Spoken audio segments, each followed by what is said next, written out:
जब एक साधारण सवाल ने साम्राज्य की नींद हिला दी। एक बार की बात है, फतेहपुर सीकरी में सम्राट अकबर का दरबार हमेशा की तरह भरा हुआ था। दरबारियों की चहल पहल, मंत्रीगण की फुसफुसाहटें, सैनिकों की अनुशासनपूर्ण पंक्तियां और दरबार में झिलमिलाते दीपकों की रोशनी से वातावरण गौरवशाली बना हुआ था। पर उस दिन कुछ अलग था। सम्राट अकबर के चेहरे पर सामान्य उत्साह नहीं था, वे असामान्य रूप से गंभीर दिख रहे थे। उनकी आंखों में विचारों की चमक थी, मानो कोई गहरी समस्या उन्हें भीतर से कुरेद रही हो। दरबार के केंद्र में बैठते ही अकबर ने अपने विश्वासपात्र मंत्री बीरबल की ओर देखा। दरबार में मौजूद हर व्यक्ति समझ रहा था कि आज कुछ बड़ा होने वाला है। अकबर ने धीमे पर स्पष्ट स्वर में कहा, बीरबल, आज मैं तुम्हें एक साधारण सा सवाल पूछूंगा, पर उसका उत्तर साम्राज्य की नींद हिला देगा। क्या तुम तैयार हो? बीरबल मुस्कुराए। उन्होंने अपनी खास शांति के साथ सिर झुकाकर कहा, जहां पनाह, सवाल कितना भी कठिन हो, यदि उसका उत्तर आपके राज्य के हित में हो तो मैं उसे खोज लूंगा। सवाल क्या था? अकबर ने दरबार में उपस्थित सभी को चुप रहने का संकेत दिया और कहा, अगर प्रजा राजा से विश्वास खो दे तो साम्राज्य कितने दिन टिक सकता है? और यदि विश्वास लौटा ना हो तो सबसे पहला कदम क्या होना चाहिए? यह सवाल सुनते ही दरबार में सन्नाटा छा गया। साधारण प्रश्न प्रतीत होता था, पर उसका प्रभाव दूरगामी था। अकबर का उद्देश्य स्पष्ट था, वे अपने साम्राज्य की स्थिरता को लेकर चिंतित थे। हाल ही में कुछ सीमांत इलाकों से कर वसूली में गिरावट की रिपोर्टें आई थीं। लोगों में असंतोष पनप रहा था। अफवाहें फैल रही थीं कि शाही खजाने का दुरुपयोग हो रहा है। दरबार में कोई भी सीधे तौर पर इस समस्या की जड़ तक नहीं पहुंचा था। अकबर की आंखें बीरबल पर टिकी थीं। सबकी सांसें थम गईं। बीरबल का प्रारंभिक उत्तर। बीरबल ने कुछ क्षण सोचा, फिर बोले, जहां पनाह, साम्राज्य तलवार से नहीं, विश्वास से टिकता है। विश्वास टूटे तो सबसे पहले लोगों की आवाज सुननी होगी। उन्हें यह महसूस कराना होगा कि उनका शासक उनके साथ है, उनके ऊपर नहीं। यही पहला कदम होगा, संवाद और पारदर्शिता। दरबार में हलचल हुई। कई मंत्री एक दूसरे का मुंह देखने लगे। यह उत्तर सुनकर कुछ दरबारी चौंके भी, क्योंकि सीधे तौर पर जनता से संवाद की बात करना कई दरबारियों को कमजोरी लग रही थी। पर अकबर की आंखों में चमक लौट आई।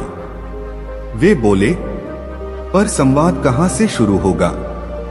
किससे बात करनी चाहिए? दरबार से या गांव से? बीरबल ने सहजता से कहा, जहां पनाह, संवाद वहीं से शुरू होगा जहां अविश्वास सबसे अधिक है। यदि सीमा पर रहने वाले किसान कर नहीं दे रहे, तो वहीं जाकर उनकी पीड़ा सुननी होगी। कर संग्रह अधिकारी दरबार की भाषा बोलते हैं, किसान की नहीं। पहले उनकी भाषा में बात करनी होगी।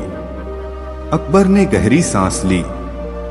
ठीक है, पर यह कार्य आसान नहीं है। तुम क्या उपाय करोगे? बीरबल का निर्णय। बीरबल ने कहा, मैं वेश बदलकर सीमांत गांवों में जाऊंगा। वहां जाकर जनता से बात करूंगा, कर वसूली की समस्या समझूंगा और लौटकर दरबार को बताऊंगा कि अविश्वास की जड़ कहां है। पर शर्त है, दरबार को मेरे लौटने तक धैर्य रखना होगा। अकबर ने तुरंत स्वीकृति दे दी।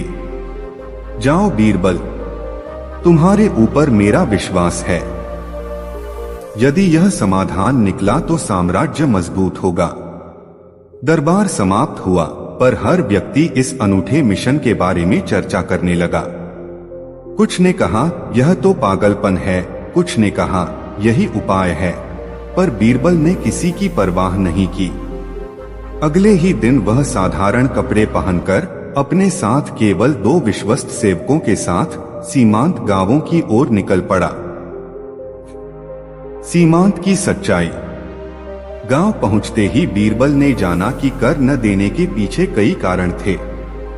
खेतों में फसल अच्छी नहीं थी।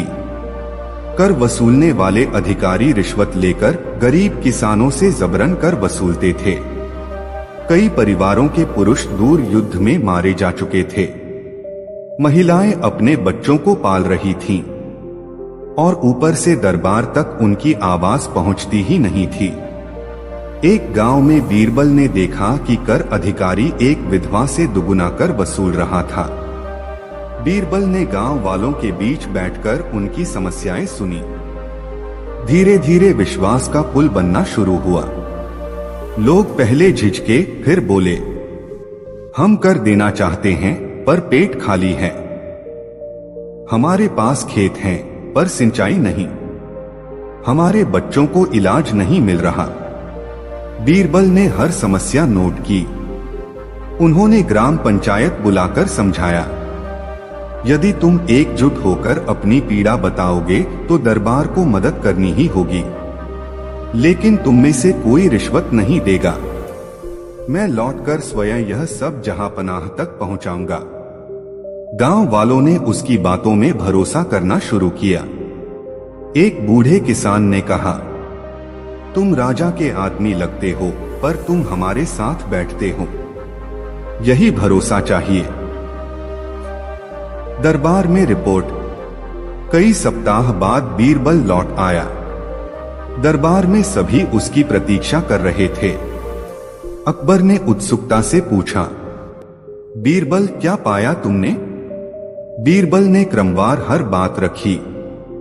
1 कर वसूली में भ्रष्टाचार, 2 सिंचाई की कमी, 3 विधवाओं व अनाथों की दुर्दशा, 4 संवाद की कमी और भय का वातावरण। फिर उन्होंने सुझाव दिया, कर की दर फसल की गुणवत्ता के अनुसार तय हो। ग्राम पंचायत को आधिकारिक रूप से सुना जाए। कर वसूली की निगरानी के लिए स्वतंत्र समिति बने। चिकित्सा व अनाज सहायता सीधे गांवों तक पहुंचे। अकबर ने प्रभावित होकर पूछा, पर यह सब लागू कैसे होगा?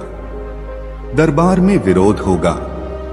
बीरबल ने मुस्कुराकर कहा, जहां पनाह, यदि आप स्वयं गांव जाकर जनता से संवाद शुरू करें तो विरोध भी पिघल जाएगा। जब प्रजा राजा का चेहरा देखेगी, उनका विश्वास लौटेगा। अकबर ने तत्काल निर्णय लिया, मैं स्वयं जाऊंगा। पर दरबार क्या कहेगा? बीरबल ने कहा, दरबार को यह बताइए कि यह कमजोरी नहीं, नेतृत्व का साहस है। अकबर का गांव दौरा। कुछ ही दिनों बाद अकबर अपने दरबारियों सहित सीमांत गांव पहुंचे। गांव वाले पहले डर गए, पर जब उन्होंने देखा कि सम्राट स्वयं उनके बीच बैठकर उनकी समस्याएं सुन रहे हैं, तो उनकी आंखों में चमक आ गई। अकबर ने कर माफी की घोषणा की, सिंचाई योजनाएं बनाई, चिकित्सा शिविर खोले, भ्रष्ट अधिकारियों को दंडित किया। दरबार में लौटते ही अकबर ने घोषणा की, विश्वास संवाद से लौटता है। हम सब प्रजा के सेवक हैं। साम्राज्य तलवार से नहीं, विश्वास से चलता है। इस घोषणा के बाद पूरे राज्य में विश्वास की लहर दौड़ गई। कर वसूली नियमित हुई। सीमांत क्षेत्रों में असंतोष कम हुआ। प्रजा ने महसूस किया कि दरबार उनके साथ है। दरबार में प्रतिक्रिया। कुछ दरबारियों ने पहले विरोध किया था। उन्होंने कहा, जनता को अधिक अधिकार देना खतरनाक है, पर धीरे धीरे उन्हें भी जनता के समर्थन का एहसास हुआ। दरबार में बीरबल की बुद्धिमानी की प्रशंसा होने लगी। अकबर ने कहा, यह बीरबल की दूरदर्शिता थी। एक साधारण सवाल ने हमें हमारी सबसे बड़ी समस्या दिखा दी। यही संवाद और विश्वास साम्राज्य की नींव को मजबूत बनाते हैं। अगली समस्या की छाया। कहानी यहीं समाप्त नहीं होती। जैसे ही विश्वास लौट आया, सीमांत इलाकों में नए विवाद उठने लगे। संसाधनों के वितरण को लेकर दरबार में बहस शुरू हो गई।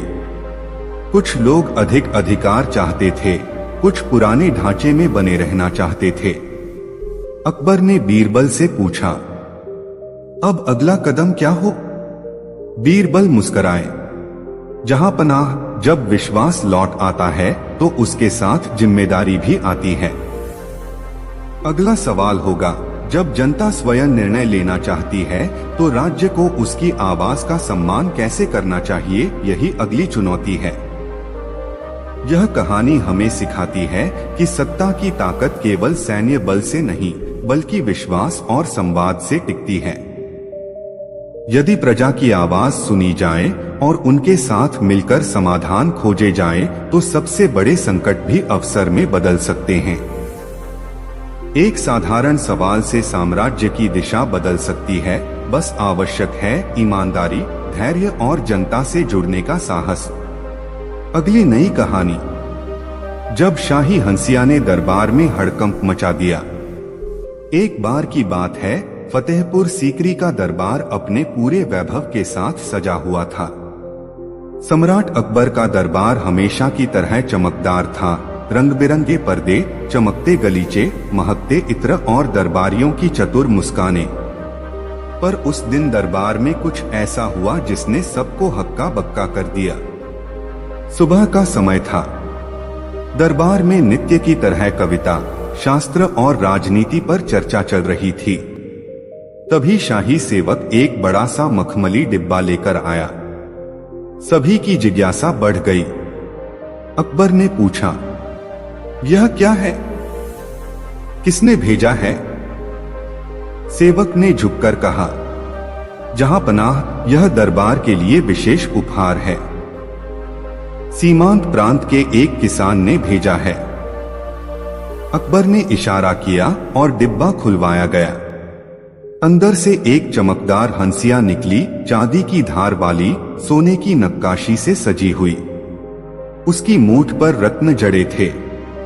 पूरे दरबार में सन्नाटा छा गया। अकबर ने हंसिया हाथ में लेकर कहा, यह तो खेत काटने वाला औजार है, और इसे शाही दरबार में क्यों भेजा गया है? दरबारियों के चेहरे पर अचरज साफ दिख रहा था। कुछ ने भौहें चढ़ा लीं, कुछ हल्की मुस्कान रोक न सके। तब अकबर ने किसान का पत्र खोलकर पढ़ा। उसमें लिखा था, जहां पनाह, यह हंसिया आपके लिए है। इसे स्वीकार कीजिए और यह जानिए कि इस हंसिये से रोज आपका भोजन उगाया जाता है। यदि आप प्रजा की मेहनत की कदर नहीं करेंगे तो आपके दरबार की शोभा व्यर्थ है।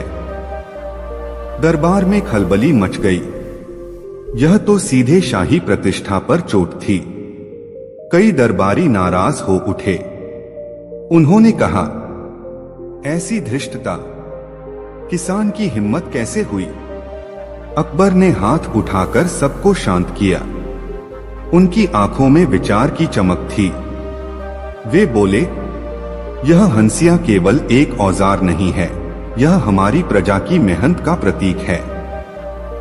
जिसने इसे भेजा है वह हमारी असल ताकत की याद दिला रहा है। हमें इसे समझना होगा। तभी बीरबल ने मुस्कुराकर कहा, जहां पनाह, कभी कभी सबसे बड़ा सच सबसे साधारण चीज में छुपा होता है। यह हंसिया दरबार को आईना दिखा रही है। अकबर ने बीरबल से कहा, तो तुम बताओ हमें क्या करना चाहिए? बीरबल ने कहा, हमें उस किसान को दरबार में बुलाकर उसकी बात सुननी चाहिए। केवल दंड देना समस्या का हल नहीं। शायद उसकी बात में राज्य के लिए सीख छिपी हो।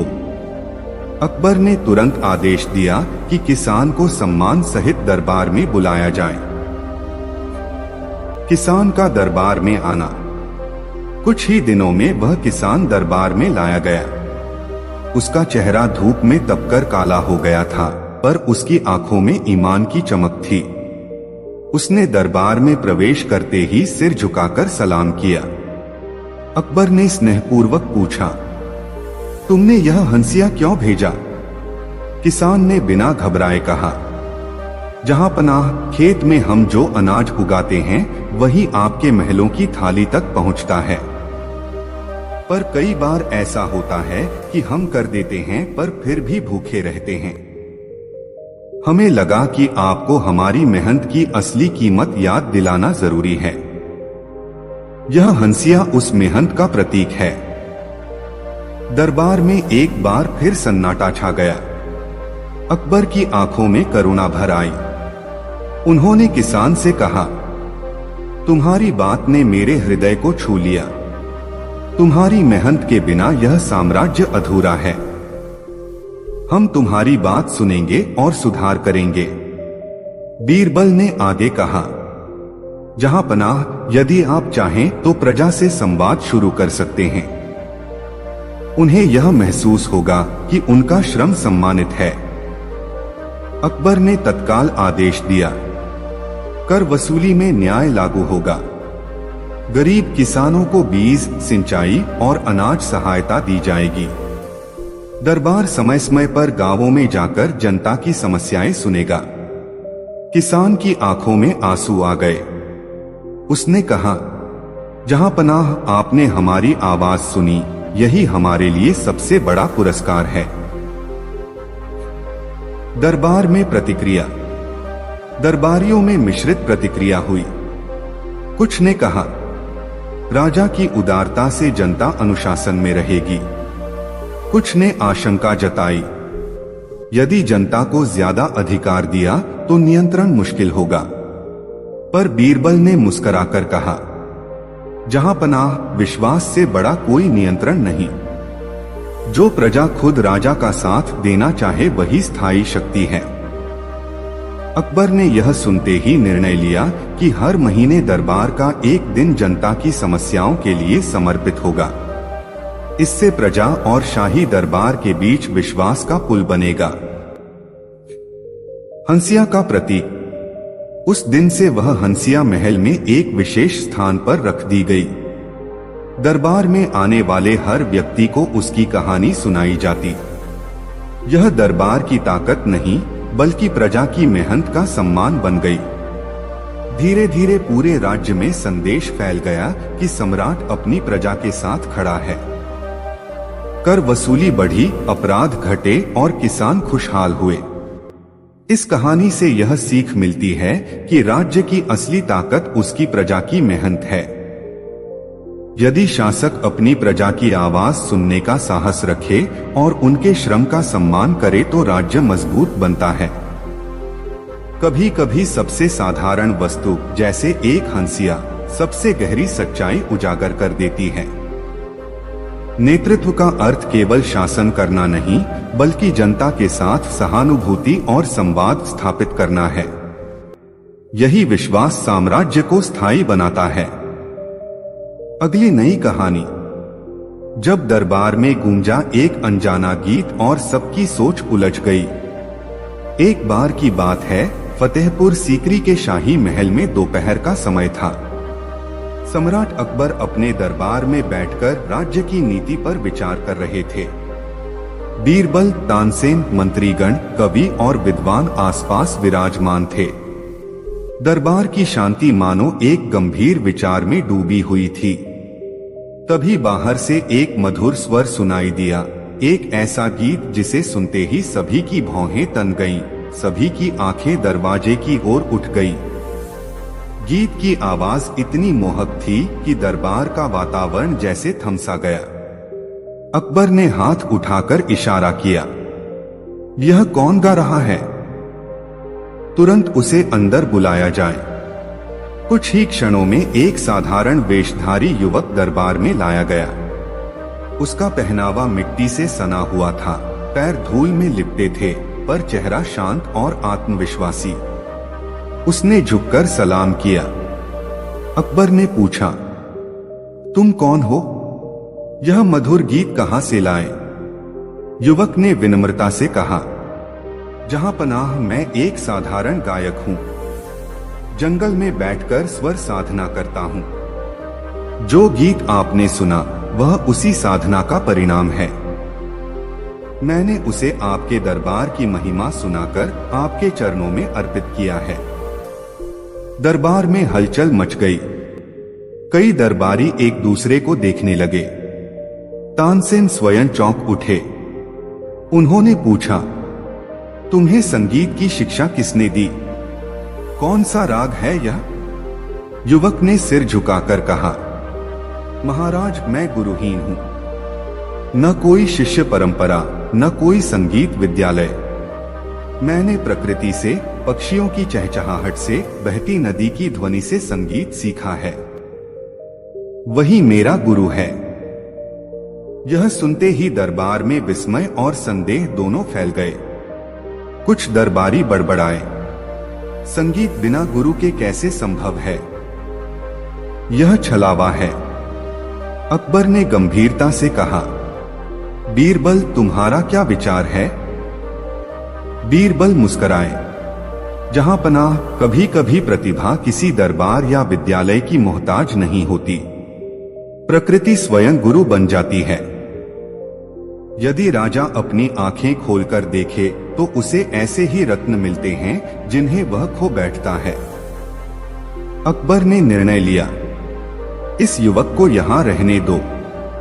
तानसेन स्वयं उसकी साधना देखे। यदि उसका स्वर सच्चा है तो हम उसे संगीत का आश्रय देंगे। दरबार में संगीत की परीक्षा। अगले दिन दरबार में संगीत की परीक्षा रखी गई। तानसेन ने राग दरबार में प्रस्तुत किया। सभी ने उसकी प्रशंसा की। फिर उस युवक को बुलाया गया। उसने उसी राग का स्वर लिया, पर उसमें एक ऐसी आत्मीयता थी कि दरबारियों की आंखें भर आईं। राग की प्रत्येक तान मानो हृदय को छूती जा रही थी। तानसेन स्वयं अवाक रह गए। उन्होंने सिर झुकाकर कहा, यह तो प्रकृति की गोद से जन्मा संगीत है। इसमें कोई दिखावा नहीं, केवल आत्मा का स्वर है। अकबर ने प्रसन्न होकर कहा, आज से यह युवक हमारे दरबार का संगीत साधक होगा। हम इसकी प्रतिभा का सम्मान करेंगे। युवक ने विनम्रता से कहा, जहां पनाह, मैं केवल गीत सुनाकर लोगों के मन में शांति और प्रेम भरना चाहता हूं। यदि दरबार मुझे मंच देता है तो मैं अपना स्वर प्रजा के कल्याण के लिए समर्पित कर दूंगा। दरबार में बदलाव। युवक की उपस्थिति ने दरबार में एक नई ऊर्जा भर दी। तानसेन भी उससे प्रभावित होकर उसके साथ अभ्यास करने लगे। अन्य दरबारियों ने देखा कि संगीत केवल विधि या परंपरा से नहीं, भाव से भी जन्म लेता है। धीरे धीरे संगीत के माध्यम से दरबार में आपसी तनाव कम हुआ। अकबर ने आदेश दिया कि राज्य भर में संगीत सभाएं आयोजित की जाएं, जहां आम जनता भी अपने गीत और लोक धुनें प्रस्तुत कर सके। इससे दूरदराज के कलाकारों को सम्मान मिला और समाज में सांस्कृतिक एकता बढ़ी। बीरबल की समझ। एक दिन बीरबल ने अकबर से कहा, जहां पनाह, जो प्रतिभा छिपी होती है वह अक्सर दरबार की चकाचौंध से दूर रहती है। यदि शासक उसे पहचानकर आगे बढ़ाए तो राज्य का वैभव केवल महलों तक सीमित नहीं रहता, वह जनवरी से जनवरी में फैलता है। अकबर ने सहमति में सिर हिलाया और कहा, संगीत ने हमें यही सिखाया है कि सच्चा सौंदर्य बाहरी दिखावे में नहीं, आत्मा की शुद्धता में है।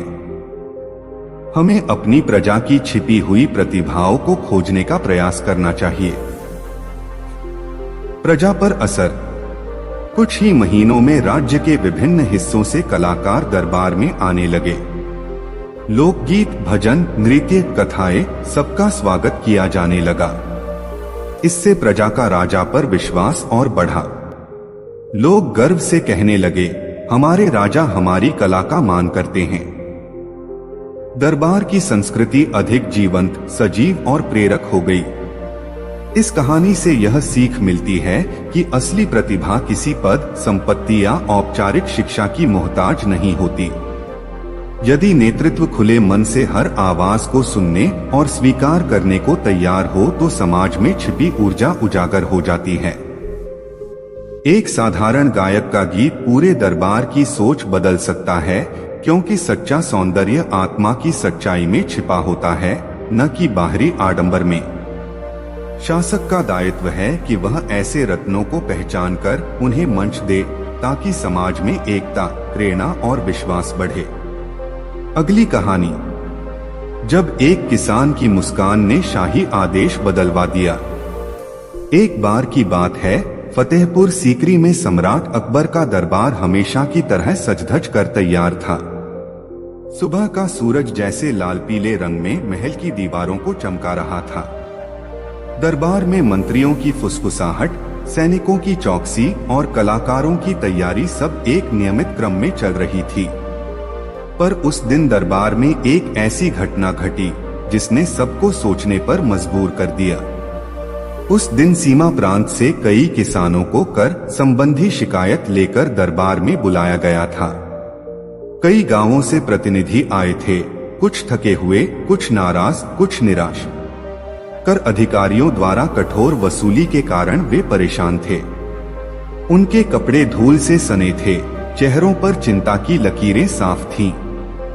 दरबार में प्रवेश करते समय उनकी चाल में झिझक थी, मानो वे अपने दुख लेकर आए हों और नहीं जानते कि उन्हें सुना जाएगा या नहीं। अकबर ने उन्हें आदरपूर्वक बैठने का आदेश दिया। उन्होंने करुणा से पूछा, बताइए किस समस्या से आप यहाँ आए हैं? पहले प्रतिनिधि ने शिकायत की, जहां पनाह खेत में फसल कम हुई है, फिर भी कर वही लिया जा रहा है जो अच्छे साल में लिया जाता है। हम कर नहीं दे पा रहे, हमारे बच्चे भूखे हैं। दूसरे ने कहा, कर अधिकारी रिश्वत लेकर अधिक कर वसूलते हैं, शिकायत करने पर धमकाते हैं, हमारे पास कोई सहारा नहीं है। तीसरे ने कहा, हम आपकी प्रजा हैं, पर लगता है कोई हमारी बात सुनता नहीं। कर देना चाहते हैं, पर कैसे दें? दरबार में सन्नाटा छा गया। अकबर की आंखों में चिंता की रेखाएं उभर आईं। उन्होंने एक क्षण के लिए आंखें बंद कर गहरी सांस ली। तभी उन्होंने देखा कि अन्य किसान चुप हैं। वे थके हुए बैठे हैं, पर उनमें से एक किसान अलग दिख रहा है। वह किसान सबसे पीछे बैठा था। उसका चेहरा धूप में तपकर सांवला हो गया था। कपड़े साधारण थे, पर उसकी आंखों में एक अजीब चमक थी। उसके होठों पर हल्की मुस्कान थी, जो थकान और दुख के बीच भी बनी हुई थी। दरबार में बैठे लोग उस मुस्कान को देखकर हैरान थे। अकबर ने संकेत किया, तुम बताओ, तुम क्यों मुस्कुरा रहे हो जबकि सब परेशान हैं? किसान ने झुककर सलाम किया और सहज स्वर में कहा, जहां पनाह खेत में कठिनाई है, कर अधिक है, पर फिर भी सूरज उगता है, धरती अन्न देती है। मेरे पास बहुत कुछ नहीं है, पर जो है उसमें भी मैं खुश रह सकता हूं। मुस्कुराना मेरी आदत है। इससे मेरे बच्चों का मन मजबूत होता है। हम काम करते हैं, इसलिए जीते हैं। दुख रहेगा, पर मुस्कान साथ रहे तो दुख हल्का हो जाता है। यह सुनते ही दरबार में एक हलचल सी हुई। कुछ दरबारियों ने सोचा, यह तो मूर्खता है। कुछ ने सोचा, यह तो अद्भुत है। बीरबल ने ध्यान से किसान को देखा और मुस्कुराकर सिर हिलाया। अकबर ने किसान से पूछा, तुम्हें क्या चाहिए? हम कर घटा सकते हैं, सहायता दे सकते हैं। बताओ तुम्हें क्या चाहिए? किसान ने विनम्रता से कहा, जहां पनाह हमें इतना चाहिए कि हम काम कर सकें। हमें भरोसा चाहिए कि हमारी बात सुनी जाएगी। कर उतना हो जो हमारे श्रम का मान रखे, बाकी हम खुद संभाल लेंगे। अकबर की आंखें चमक उठीं। उन्होंने अपने मंत्री से कहा, ऐसा कर प्रणाली बनाई जाए जिसमें फसल की स्थिति के अनुसार कर तय हो। कर अधिकारियों की मनमानी रोकी जाए। ग्राम पंचायतों को अधिकार दिया जाए कि वे स्थानीय जरूरतों के अनुसार व्यवस्था करें। साथ ही हर प्रांत में संवाद सभा आयोजित की जाए ताकि प्रजा सीधे दरबार से बात कर सके। मंत्री ने सिर झुकाकर आदेश लिखा। दरबार में उपस्थित किसानों के चेहरों पर आश्चर्य और राहत की मिश्रित चमक फैल गई। कई किसान भावुक होकर रो पड़े, पर वह मुस्कुराता किसान अभी भी शांत था। उसने सिर झुकाकर कहा, जहां पनाह आपकी कृपा है, हम काम करेंगे, आप विश्वास रखिए। मुस्कान का प्रभाव। कुछ ही दिनों में कर व्यवस्था में बदलाव लागू हुआ। कर अब फसल की मात्रा के अनुसार तय होने लगा। कर अधिकारियों की निगरानी के लिए विशेष समिति बनाई गई। गांवों में संवाद सभाएं आयोजित हुई जहां किसान अपनी समस्याएं सीधे रख सकते थे। सबसे बड़ा बदलाव यह हुआ कि किसान अपने बच्चों के साथ मुस्कुराते हुए खेत में काम करने लगे। कई गांवों में उत्सव मनाए गए। लोग कहते, राजा ने हमारी बात सुनी, अब हमारा काम आसान है। दरबार में भी यह चर्चा होने लगी कि एक साधारण किसान की मुस्कान ने पूरे प्रशासन की सोच बदल दी। अकबर ने बीरबल से कहा, तुम सही कहते थे, सच्ची ताकत साधारण लोगों की आत्मा में होती है। मुस्कान केवल चेहरा नहीं बदलती, पूरे राज्य का मन बदल देती है। बीरबल ने उत्तर दिया, जहां पनाह कठिन समय में मुस्कान उम्मीद की तरह काम करती है। जो खुद मुस्कुराता है वह दूसरों को भी ताकत देता है। ऐसे लोग ही राज्य की असली नींव हैं। दरबार की नई नीति। अकबर ने घोषणा की कि प्रत्येक प्रांत में मुस्कान सभा आयोजित की जाएगी। इसमें किसानों, कारीगरों और आम प्रजा को बुलाकर उनकी समस्याएं सुनी जाएंगी। समस्याओं का समाधान तय कर दरबार में भेजा जाएगा।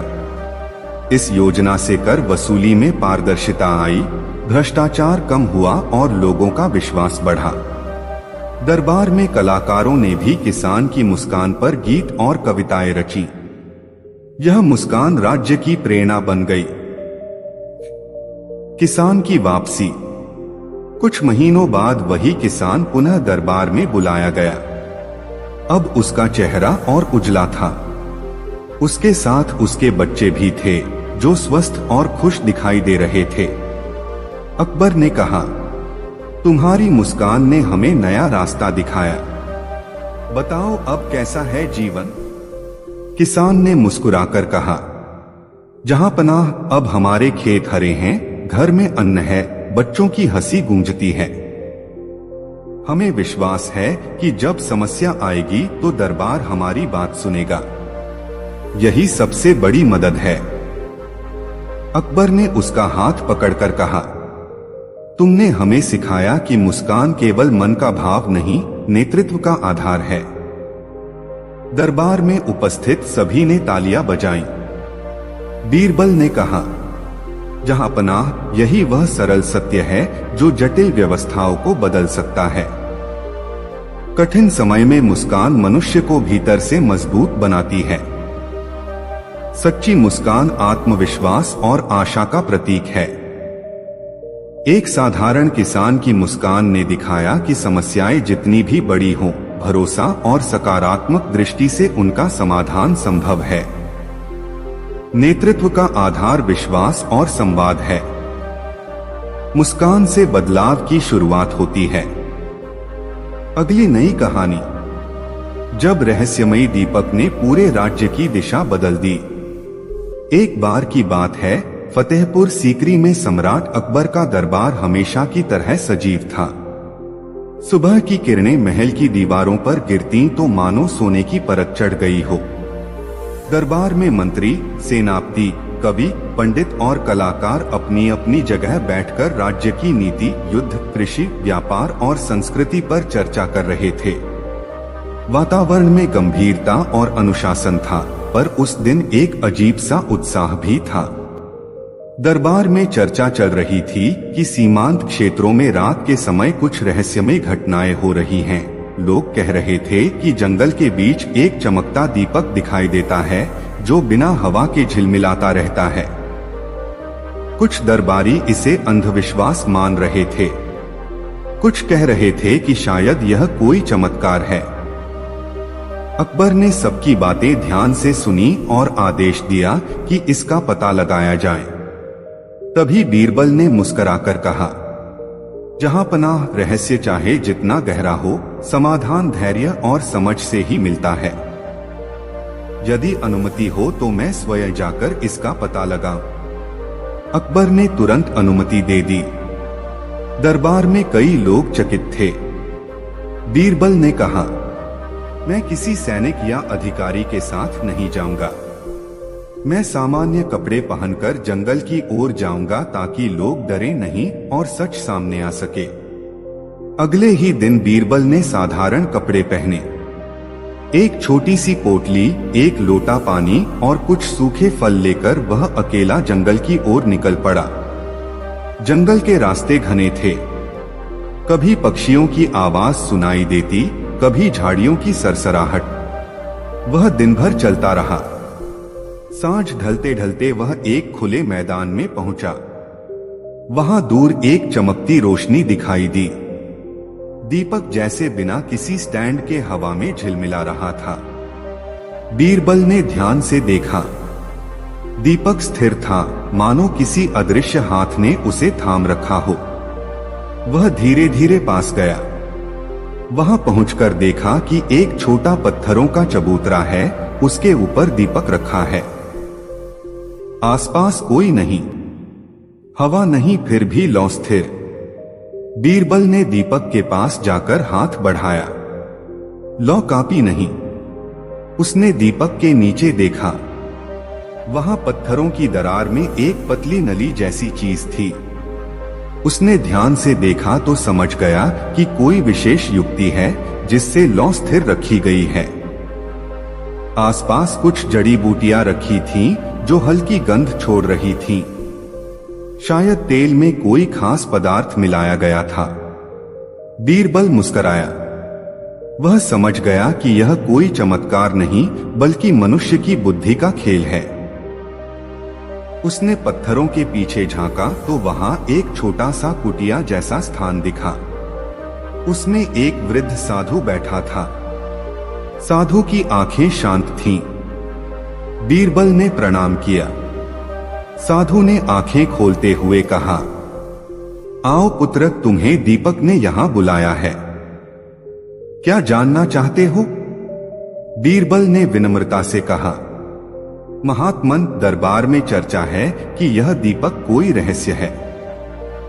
क्या आप बताइए कि यह लौ कैसे जलती है? साधु हंसा। रहस्य वही है जिसे मनुष्य न समझे। यह दीपक मन की स्थिरता का प्रतीक है। लौ को स्थिर रखने के लिए विशेष तेल, पत्थरों की नली और ध्यान की साधना से वातावरण शांत किया गया है। जो मन स्थिर रखे वही लौ की तरह अडिग रहता है।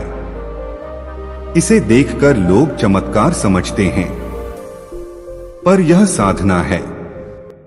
बीरबल ने गहराई से सुना। उसने पूछा, महात्मन, क्या यह दीपक लोगों की समस्याओं का समाधान भी बन सकता है? साधु ने कहा, जब मन अशांत होता है तो अंधविश्वास जन्म लेता है। जब मन शांत होता है तो समाधान स्वयं सामने आता है। यह दीपक केवल रास्ता दिखाता है। जो इसे समझे उसका मन मजबूत होगा, तभी वह समस्याओं से जूझ सकेगा। बीरबल ने प्रणाम किया और कहा, आपकी बातें राज्य के लिए अमूल्य हैं। क्या आप दरबार में चलकर सबको समझाएंगे? साधु ने मुस्कुराकर उत्तर दिया, मैं जंगल में ही रहूंगा। जो समझने आएगा उसे यही ज्ञान दूंगा। पर यदि जहां पनाह आदेश दें तो मैं उन्हें संदेश भेज सकता हूं। बीरबल ने साधु से संदेश लेकर लौटने का वचन दिया और रात भर वहीं ध्यान करता रहा। सुबह होते ही वह दरबार लौट आया। दरबार में खुलासा। जब वह दरबार पहुंचा तो सबकी निगाहें उसी पर थीं। अकबर ने उत्सुकता से पूछा, बीरबल, क्या पाया तुमने? क्या यह चमत्कार है? बीरबल ने शांत स्वर में कहा, जहांपनाह, यह चमत्कार नहीं बल्कि साधना और विज्ञान का संयोजन है। पत्थरों की दरार में नली रखकर विशेष तेल से लौ स्थिर की गई है। वातावरण को शांत रखने के लिए ध्यान और जड़ी बूटियों का उपयोग किया गया है। यह दीपक मन की स्थिरता का प्रतीक है। दरबार में बैठे सभी लोग चकित रह गए। तानसेन ने कहा, तो यह जादू नहीं? बीरबल ने मुस्कुराकर उत्तर दिया, जादू वह है जिसे हम समझ नहीं पाते। समझ आए तो वही साधना बन जाती है। अकबर ने गहराई से सोचा। उन्होंने कहा, हमें इस ज्ञान को पूरे राज्य में फैलाना चाहिए ताकि लोग अंधविश्वास से बाहर निकलें। नया आदेश। अकबर ने आदेश दिया कि राज्य में हर गांव में ध्यान शिविर आयोजित किए जाएं, जहां लोगों को मन की शांति और संयम का प्रशिक्षण दिया जाए। जड़ी बूटियों और औषधियों का उपयोग वैज्ञानिक ढंग से सिखाया जाए। साथ ही कर वसूली में कठिनाइयों को समझने के लिए ग्राम पंचायतों को अधिक अधिकार दिए जाएं ताकि स्थानीय समस्याओं का समाधान शीघ्र हो सके। बीरबल को विशेष दूत बनाकर राज्य के गांव-गांव भेजा गया। वह वहां जाकर साधु के बताए सिद्धांत समझाते। लोग धीरे धीरे अंधविश्वास छोड़कर समझदारी से समस्याओं का हल खोजने लगे। साधु का संदेश। कुछ महीनों बाद साधु का संदेश दरबार में पहुंचा। संदेश में लिखा था, मन स्थिर रखो, समस्या का समाधान स्वयं मिलेगा। अंधकार से डरकर मत भागो। दीपक जलता है क्योंकि उसे थामे हाथ स्थिर हैं। यही जीवन का रहस्य है। अकबर ने संदेश को सुनाकर दरबार में कहा, यह केवल साधु का संदेश नहीं, राज्य की नीति बननी चाहिए। जो अपने मन को स्थिर रखे वही संकट का सामना कर सकेगा। चलो हम अपने राज्य को ज्ञान और विश्वास से मजबूत बनाते हैं। दरबार ने तालियां बजाईं। राज्य में शांति और सहयोग की नई लहर दौड़ गई। किसानों और आम जनता पर प्रभाव। गांवों में ध्यान शिविरों ने चमत्कार जैसा असर किया। लोग सुबह ध्यान करते, खेत में जाने से पहले मन को शांत करते। कर वसूली में अनुशासन आया। विवाद कम हुए। परिवारों में झगड़े घटे। महिलाओं ने भी आत्मनिर्भरता का अभ्यास शुरू किया। बच्चों में पढ़ाई के प्रति उत्साह बढ़ा। लोग कहते, दीपक ने हमें रास्ता दिखाया। पहले हम डरते थे, अब समझते हैं। बीरबल की सफलता। राज्य के हर हिस्से में बीरबल की प्रशंसा होने लगी। लोग कहते, बीरबल ने चमत्कार नहीं, समझ का दीपक जलाया। अकबर ने दरबार में कहा, राज्य की ताकत तलवार में नहीं, मन की स्थिरता में है। जो अपने मन को साध ले वही संकट का सामना कर सकता है। यह दीपक हमें यही सिखा गया। बीरबल ने विनम्रता से कहा, जहां पनाह, मनुष्य का सबसे बड़ा हथियार उसका धैर्य है। जो इसे समझे वही सच्चा विजेता है। इस कहानी से यह सीख मिलती है कि चमत्कार वह नहीं जो दिखे, बल्कि वह है जो समझ में आए। मन की स्थिरता, धैर्य और वैज्ञानिक सोच से कोई भी समस्या हल हो सकती है। अंधविश्वास से नहीं, समझ और सहयोग से समाज मजबूत बनता है। दीपक मन का प्रतीक है, शांत मन ही सही रास्ता दिखाता है। अगली नई कहानी। जब दरबार में आई एक अजीब सी टोकरा और सबकी सोच बदल गई। एक बार की बात है, फतेहपुर सीकरी में सम्राट अकबर का दरबार हमेशा की तरह भव्य और व्यवस्थित था। सुबह का समय था, दरबार में मंत्रीगण, सैनिक, विद्वान और कवि अपने अपने स्थान पर बैठे थे। महल की दीवारें सुर्ख पत्थरों से बनी थीं, जिन पर सूरज की किरणें पड़ते ही वह सोने की तरह चमक उठती थीं। वातावरण में अनुशासन था, पर साथ ही एक जिज्ञासा का भाव भी। उस दिन दरबार में कुछ अलग था।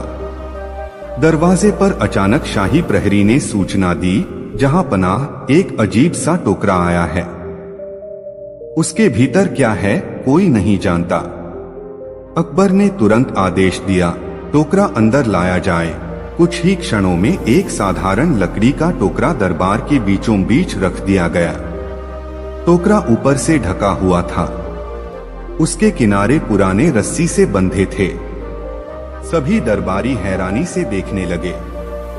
कोई अनुमान लगाता, शायद कोई दुर्लभ फल होगा। कोई कहता, कहीं जादुई वस्तु तो नहीं। कोई फुसफुसाता, यह तो किसी साधु की चीज लगती है। अकबर ने मुस्कुराकर कहा, देखते हैं इसमें क्या रहस्य छिपा है। इसे खोलो। सेवकों ने टोकरा खोला। जैसे ही ढक्कन हटाया गया, भीतर से मिट्टी की हल्की गंध और ताजगी की खुशबू आई। टोकरा पूरा फूलों से भरा हुआ था, पर ये सामान्य फूल नहीं थे। इनमें रंग ऐसा था जो पहले कभी दरबार ने नहीं देखा था। लाल, नीला, पीला, बैंगनी, सफेद, हर रंग किसी चित्रकार की कल्पना से भी अधिक सुंदर। फूलों की पंखुड़ियां नाजुक, चमकती हुई और अलग ही तरह से सुवासित थीं। कुछ फूलों की पंखुड़ियां मानो रोशनी बिखेर रही थीं। दरबार में आश्चर्य छा गया। सभी एक साथ खड़े होकर देखने लगे। कई दरबारी तो हाथ बढ़ाकर फूलों को छूने लगे। अकबर ने धीमे स्वर में पूछा, यह को कौन लाया है? प्रहरी ने जवाब दिया, जहां पनाह, महल के बाहर एक साधारण वेशधारी व्यक्ति ने यह टोकरा सौंपा। उसने कहा कि इसे दरबार में प्रस्तुत करें। उसका नाम बताने से इनकार कर दिया। अकबर ने बीरबल की ओर देखा, तुम्हें क्या लगता है? बीरबल ने फूलों को ध्यान से देखा। उसकी आंखें चमक उठीं। उसने कहा, जहां पनाह, ये फूल केवल सुंदरता के लिए नहीं हैं।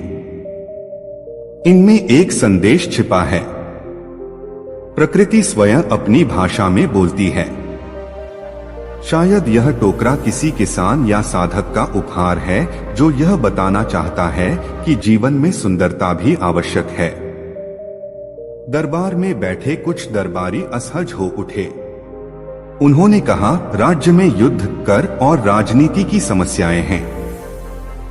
ऐसे समय फूलों का क्या उपयोग? बीरबल ने मुस्कुराकर उत्तर दिया, जहां पनाह, युद्ध की अग्नि और राजनीति की उलझनों से मन थक जाता है। सुंदरता और सौंदर्य मन को संतुलित करते हैं। यदि मन शांत होगा तो निर्णय भी स्पष्ट होंगे। अकबर ने गंभीर होकर कहा, तुम्हारी बात में सार है, पर हम यह भी जानना चाहेंगे कि ये फूल कहां से आए हैं। क्या इनके पीछे कोई उद्देश्य है? तभी दरबार के एक प्रहरी ने बताया, जहां पनाह, टोकरा लाने वाला व्यक्ति महल के बाहर अब भी बैठा है। यदि आदेश दें तो उसे बुलवाया जाए। अकबर ने तुरंत कहा, उसे बुलाया जाए। कुछ ही क्षणों में वह व्यक्ति दरबार में उपस्थित हुआ। उसका वेश साधारण था। सिर पर सफेद कपड़ा, शरीर पर खादी जैसा वस्त्र, आंखों में शांति।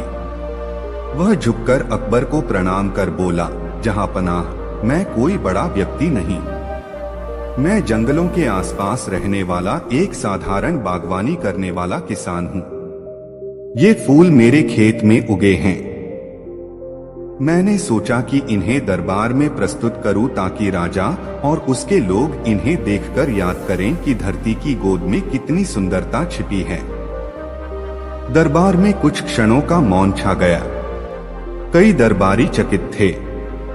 किसी को विश्वास नहीं हो रहा था कि इतनी सुंदरता एक साधारण किसान की मेहनत से उग सकती है। अकबर ने मुस्कुराकर पूछा, तुम्हें यह विचार कैसे आया? किसान ने कहा, जहां पनाह, जब मैं अपने खेत में काम करता हूँ तो दिन भर की थकान मिटाने के लिए फूलों से बातें करता हूँ। उन्हें पानी देता हूँ, उनकी मिट्टी बदलता हूँ, उनकी देखभाल करता हूँ। एक दिन मुझे लगा कि ये फूल सिर्फ मेरे लिए नहीं, सबके लिए हैं। सुंदरता मन को हल्का करती है, इसलिए मैंने इन्हें आपके दरबार में भेजा। अकबर ने कहा, तुम्हें क्या चाहिए? हम तुम्हारी सहायता कर सकते हैं। किसान ने मुस्कुराकर उत्तर दिया, मुझे किसी सहायता की आवश्यकता नहीं। मैं केवल चाहता हूं कि लोग अपने आसपास की प्रकृति को देखें, उसकी देखभाल करें। जब मन सुंदरता से भरेगा तो वे कठिनाइयों का सामना भी आसानी से करेंगे। दरबार में बैठे कई लोग अब प्रभावित हो चुके थे। तानसेन ने कहा, संगीत की तरह फूल भी मन की थकान मिटाते हैं। ये फूल तो किसी राग की तरह हैं। बीरबल ने सहमति में सिर हिलाया, जहां पनाह, सुंदरता की उपेक्षा कर हम अपने मन को कठोर बनाते हैं। यह उपहार हमें याद दिलाता है कि कठोरता से नहीं, संतुलन से जीवन चलता है। अकबर ने निर्णय लिया कि राज्य में हर नगर और गांव में बागवानी को बढ़ावा दिया जाए। आम नागरिकों को पौधे और बीज वितरित किए जाएं। विद्यालयों में बच्चों को पौधों की देखभाल सिखाई जाए। दरबार के भीतर भी एक विशेष उद्यान बनाया जाए जिसमें दुर्लभ फूल लगाए जाएं। साथ ही प्रत्येक प्रांत में प्राकृतिक सौंदर्य की प्रतियोगिताएं आयोजित की जाएं ताकि लोग अपनी रचनात्मकता साझा करें। दरबार ने तालियां बजाईं। किसान की आंखों में आंसू भर आए। उसने झुककर कहा, जहां पनाह, आपने मेरी साधारण सोच को सम्मान दिया। यही मेरे लिए सबसे बड़ा पुरस्कार है। कुछ ही दिनों में पूरे राज्य में बदलाव दिखाई देने लगा। गांवों में लोग अपने घरों के सामने बाग लगाते, शहरों में उद्यान बनते। बच्चों की पढ़ाई में प्रकृति का महत्व शामिल हुआ। महिलाएं अपने आंगन में फूल उगाकर उन्हें बेचती, जिससे उनकी आय भी बढ़ी। लोग कहते, फूलों ने हमारा मन भी खिलाया और जीवन भी। दरबार में जब भी किसी जटिल समस्या पर चर्चा होती, पहले उद्यान में कुछ समय बिताया जाता। कहा जाता, मन शांत होगा तो समाधान खुद मिल जाएगा। धीरे धीरे दरबार का वातावरण अधिक रचनात्मक और सहयोगपूर्ण हो गया। एक दिन अकबर ने बीरबल से कहा, तुम सही कहते थे। सुंदरता भी राज्य की नीति में स्थान पाती है तो मनुष्य का मन कठोर नहीं रहता। कठिन समय में भी उसका साहस बना रहता है। बीरबल ने मुस्कुराकर कहा, जहां पनाह, फूल केवल सजावट नहीं, जीवन का आधार हैं। वे हमें याद दिलाते हैं कि सौंदर्य और संतुलन के बिना शक्ति भी अधूरी है। किसान को दरबार में विशेष सम्मान दिया गया। उसके खेत को राज्य का मॉडल खेत घोषित किया गया। वहां नए प्रकार के फूल और जड़ी बूटियां उगाई गईं। कई विद्वान वहां अध्ययन करने आने लगे। किसान अपने काम में लगा रहा, पर उसकी मुस्कान अब पूरे राज्य में फैल चुकी थी। इस घटना के बाद दरबार की चर्चा दूर दूर तक फैल गई। लोग कहते, जहां पनाह, अकबर ने सुंदरता और मन की शांति को राज्य की नीति में शामिल कर दिया। इससे न केवल राज्य समृद्ध हुआ, बल्कि लोगों के दिल भी खुश हुए। और इस तरह एक साधारण टोकरा जिसमें सुंदर फूल थे, पूरे राज्य की सोच बदल गया। सुंदरता को जीवन का हिस्सा बनाकर लोग कठिनाइयों से पार पाने लगे और दरबार ने समझा कि सच्चा वैभव केवल शक्ति और धन में नहीं, बल्कि मन की शांति और प्रकृति के साथ सामंजस्य में है। इस कहानी से यह सीख मिलती है कि सुंदरता केवल बाहरी दिखावा नहीं, बल्कि मन की शांति और संतुलन का आधार है। कठिन समय में प्रकृति से जुड़कर हम अपनी थकान मिटा सकते हैं, अपने निर्णय स्पष्ट कर सकते हैं और जीवन को अधिक सुंदर और सहयोगपूर्ण बना सकते हैं। अगली नई कहानी। जब दरबार में आया एक अनोखा तमाशा और सबकी सोच बदल गई। एक बार की बात है, फतेहपुर सीकरी का दरबार अपने सामान्य शानो शौकत में सजा हुआ था। सुबह का समय था। महल की लाल पत्थरों से बनी दीवारें सूरज की किरणों में चमक रही थीं। दरबार में मंत्री, सेनापति, कवि, विद्वान और कलाकार अपनी जगह बैठे थे। हर दिन की तरह आज भी चर्चा राज्य की समस्याओं, युद्ध की रणनीतियों और कर व्यवस्था पर हो रही थी। पर उसी समय दरबार के मुख्य द्वार पर एक हलचल मच गई। प्रहरी ने अंदर आकर कहा, जहांपनाह, एक अजीब सा तमाशा लेकर कुछ लोग दरबार में प्रवेश करना चाहते हैं। उनके पास ढोल, बांसुरी और रंग बिरंगे कपड़े हैं। वे कहते हैं कि यह तमाशा राज्य को खुशियों से भर देगा। दरबार में हलचल फैल गई।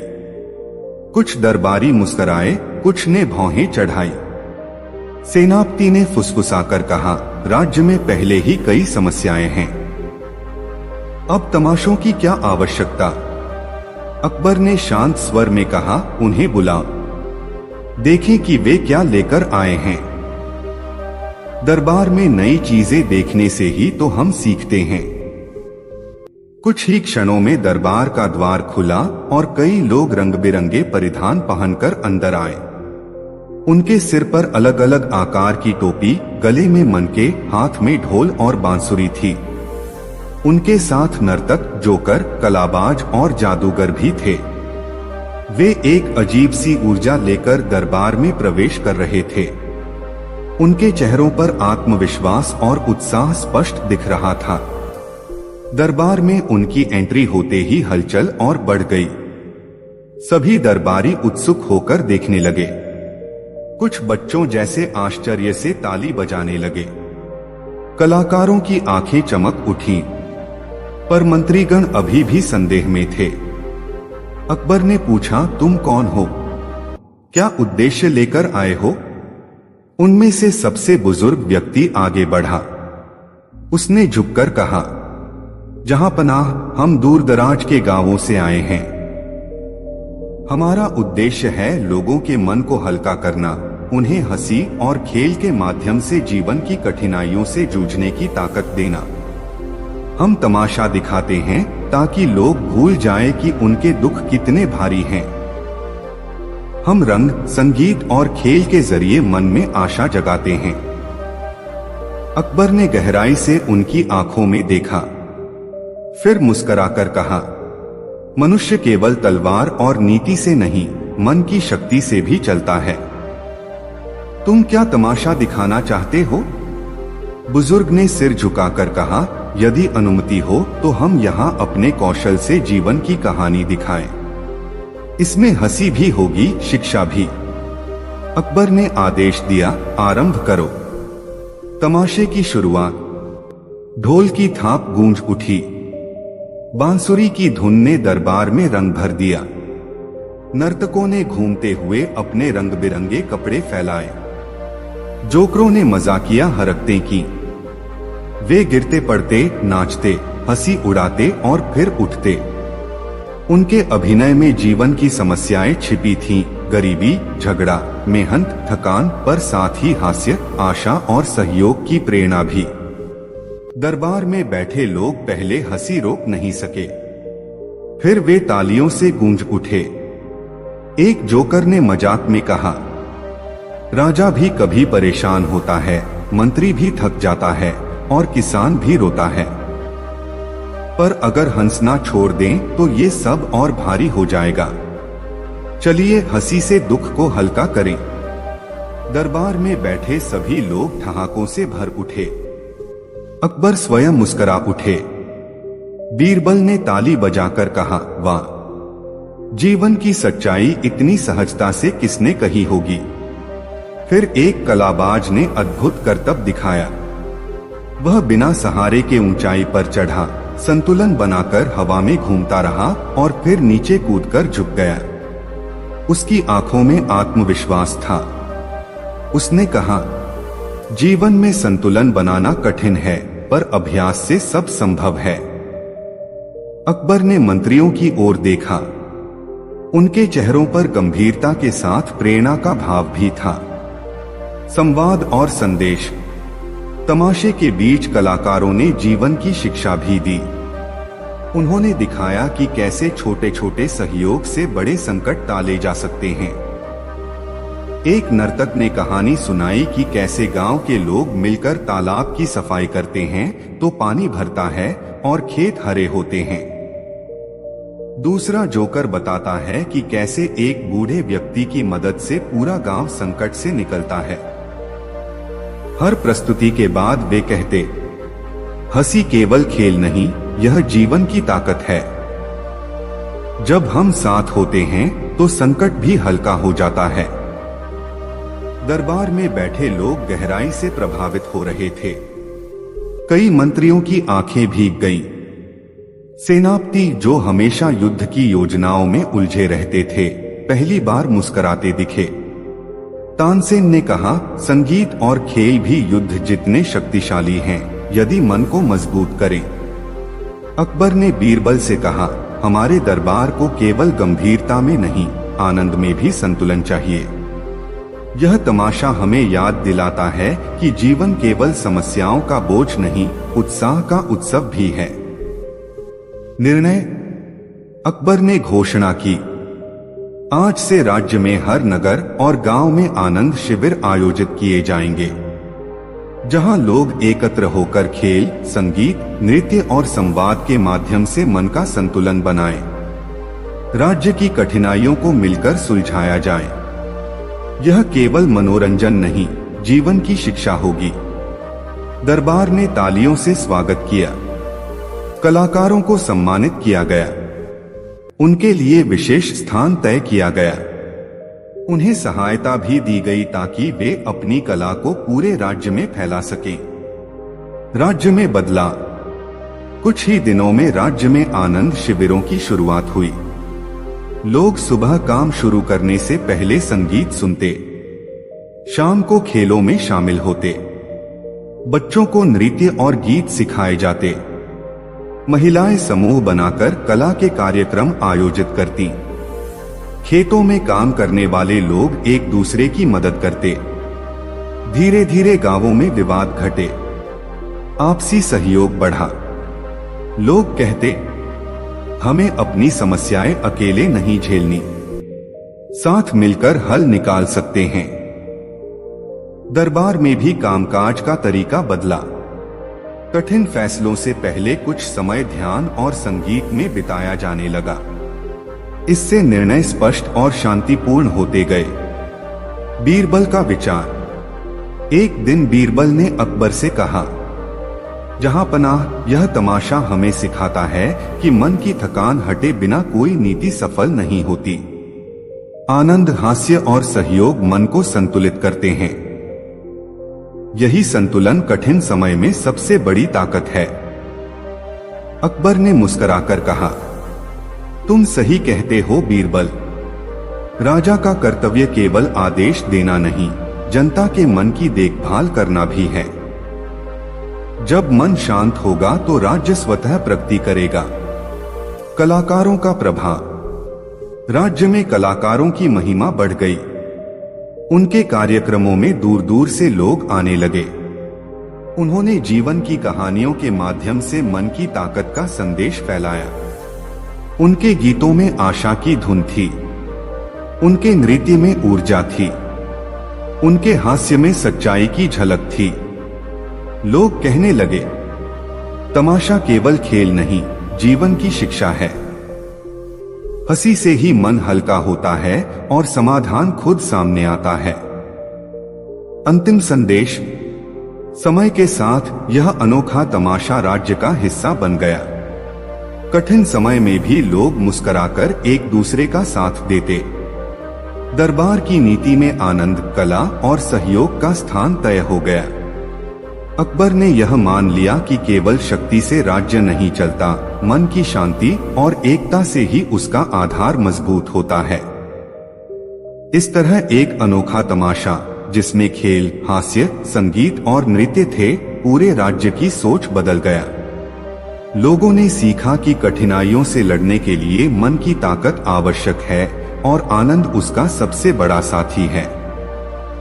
इस कहानी से यह सीख मिलती है कि जीवन में कठिनाइयां आना स्वाभाविक है, पर उन्हें हल्का करने का सबसे अच्छा तरीका है साथ मिलकर हंसना, खेलना और सहयोग करना। मन की शांति और आनंद से ही समस्याएं हल होती हैं।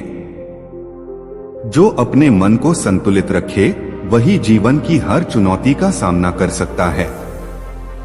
अगली नई कहानी। जब रहस्यमयी पाठशाला ने दरबार के सोचने का तरीका बदल दिया। फतेहपुर सीकरी में एक दिन ऐसा हुआ जिसने दरबार की सोच को जड़ से बदल दिया। सम्राट अकबर का दरबार अपने वैभव, ज्ञान और नीति के लिए प्रसिद्ध था। वहां विद्वानों की बहसें, सेनापति की योजनाएं और कवियों की रचनाएं दिन भर चलती रहती थीं। परंतु उस दिन दरबार में एक विचित्र समाचार पहुंचा। महल के द्वारपाल ने दौड़ते हुए सूचना दी, जहां पनाह शहर के बाहरी इलाके में एक रहस्यमयी पाठशाला खुली है।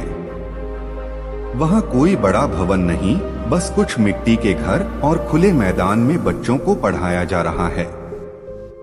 कहा जा रहा है कि वहां पढ़ाई के साथ जीवन की बातें भी सिखाई जाती हैं। लोग कहते हैं कि वहां जाने वालों की सोच बदल जाती है। दरबार में खुसर फुसर होने लगी। कुछ दरबारी बोले, ऐसी पाठशाला से क्या लाभ? शिक्षा तो महल में भी मिलती है। कुछ ने कहा, शायद यह कोई जादू है, कहीं इससे राज्य में असंतोष न फैल जाए। अकबर ने सबकी बातें सुनकर गंभीरता से पूछा, किसने देखा है वहां को? एक सैनिक ने हाथ उठाकर कहा, जहां पनाह मैं वहां गया था। साधारण बच्चे, साधारण कपड़े, पर उनकी आंखों में ज्ञान की चमक है। वहां कोई डर नहीं, कोई दंड नहीं, फिर भी वे अनुशासन में रहते हैं। अकबर की आंखों में जिज्ञासा जाग उठी। उन्होंने बीरबल की ओर देखा, तुम्हें क्या लगता है? बीरबल ने शांत स्वर में कहा, जहां पनाह शिक्षा केवल किताबों से नहीं आती, जीवन की समझ से आती है। यदि वहां बच्चों को सोचने की आजादी मिलती है तो यह पाठशाला राज्य के लिए एक नया रास्ता दिखा सकती है। अनुमति हो तो मैं स्वयं जाकर देखूं। अकबर ने तुरंत अनुमति दे दी। अगले ही दिन बीरबल ने साधारण वेश पहनकर पाठशाला जाने का निश्चय किया। उन्होंने न तो किसी अधिकारी को साथ लिया, न किसी पहरेदार को। केवल एक दुपट्टा, एक छोटी सी पोटली और खुले मन के साथ वह निकल पड़े। जब बीरबल शहर से बाहर पहुंचे तो उन्हें एक छोटा सा गांव दिखाई दिया। मिट्टी के घर, खुले मैदान और बीच में लकड़ी की चौकी, जिस पर बच्चे गोल घेरा बनाकर बैठे थे।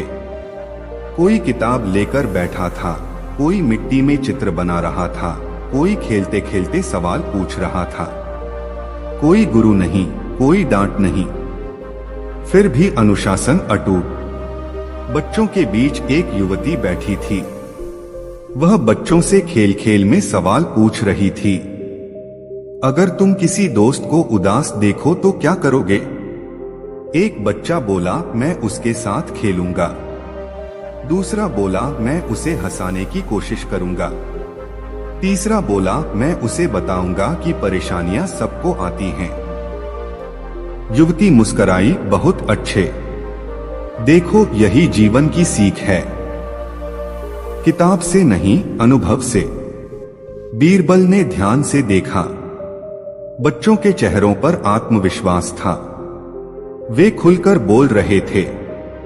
उनकी आंखों में जिज्ञासा की चमक थी।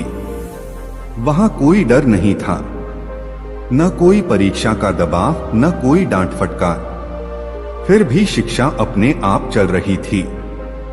बीरबल पास जाकर बैठ गए। युवती ने उन्हें देखकर कहा, आप कौन हैं?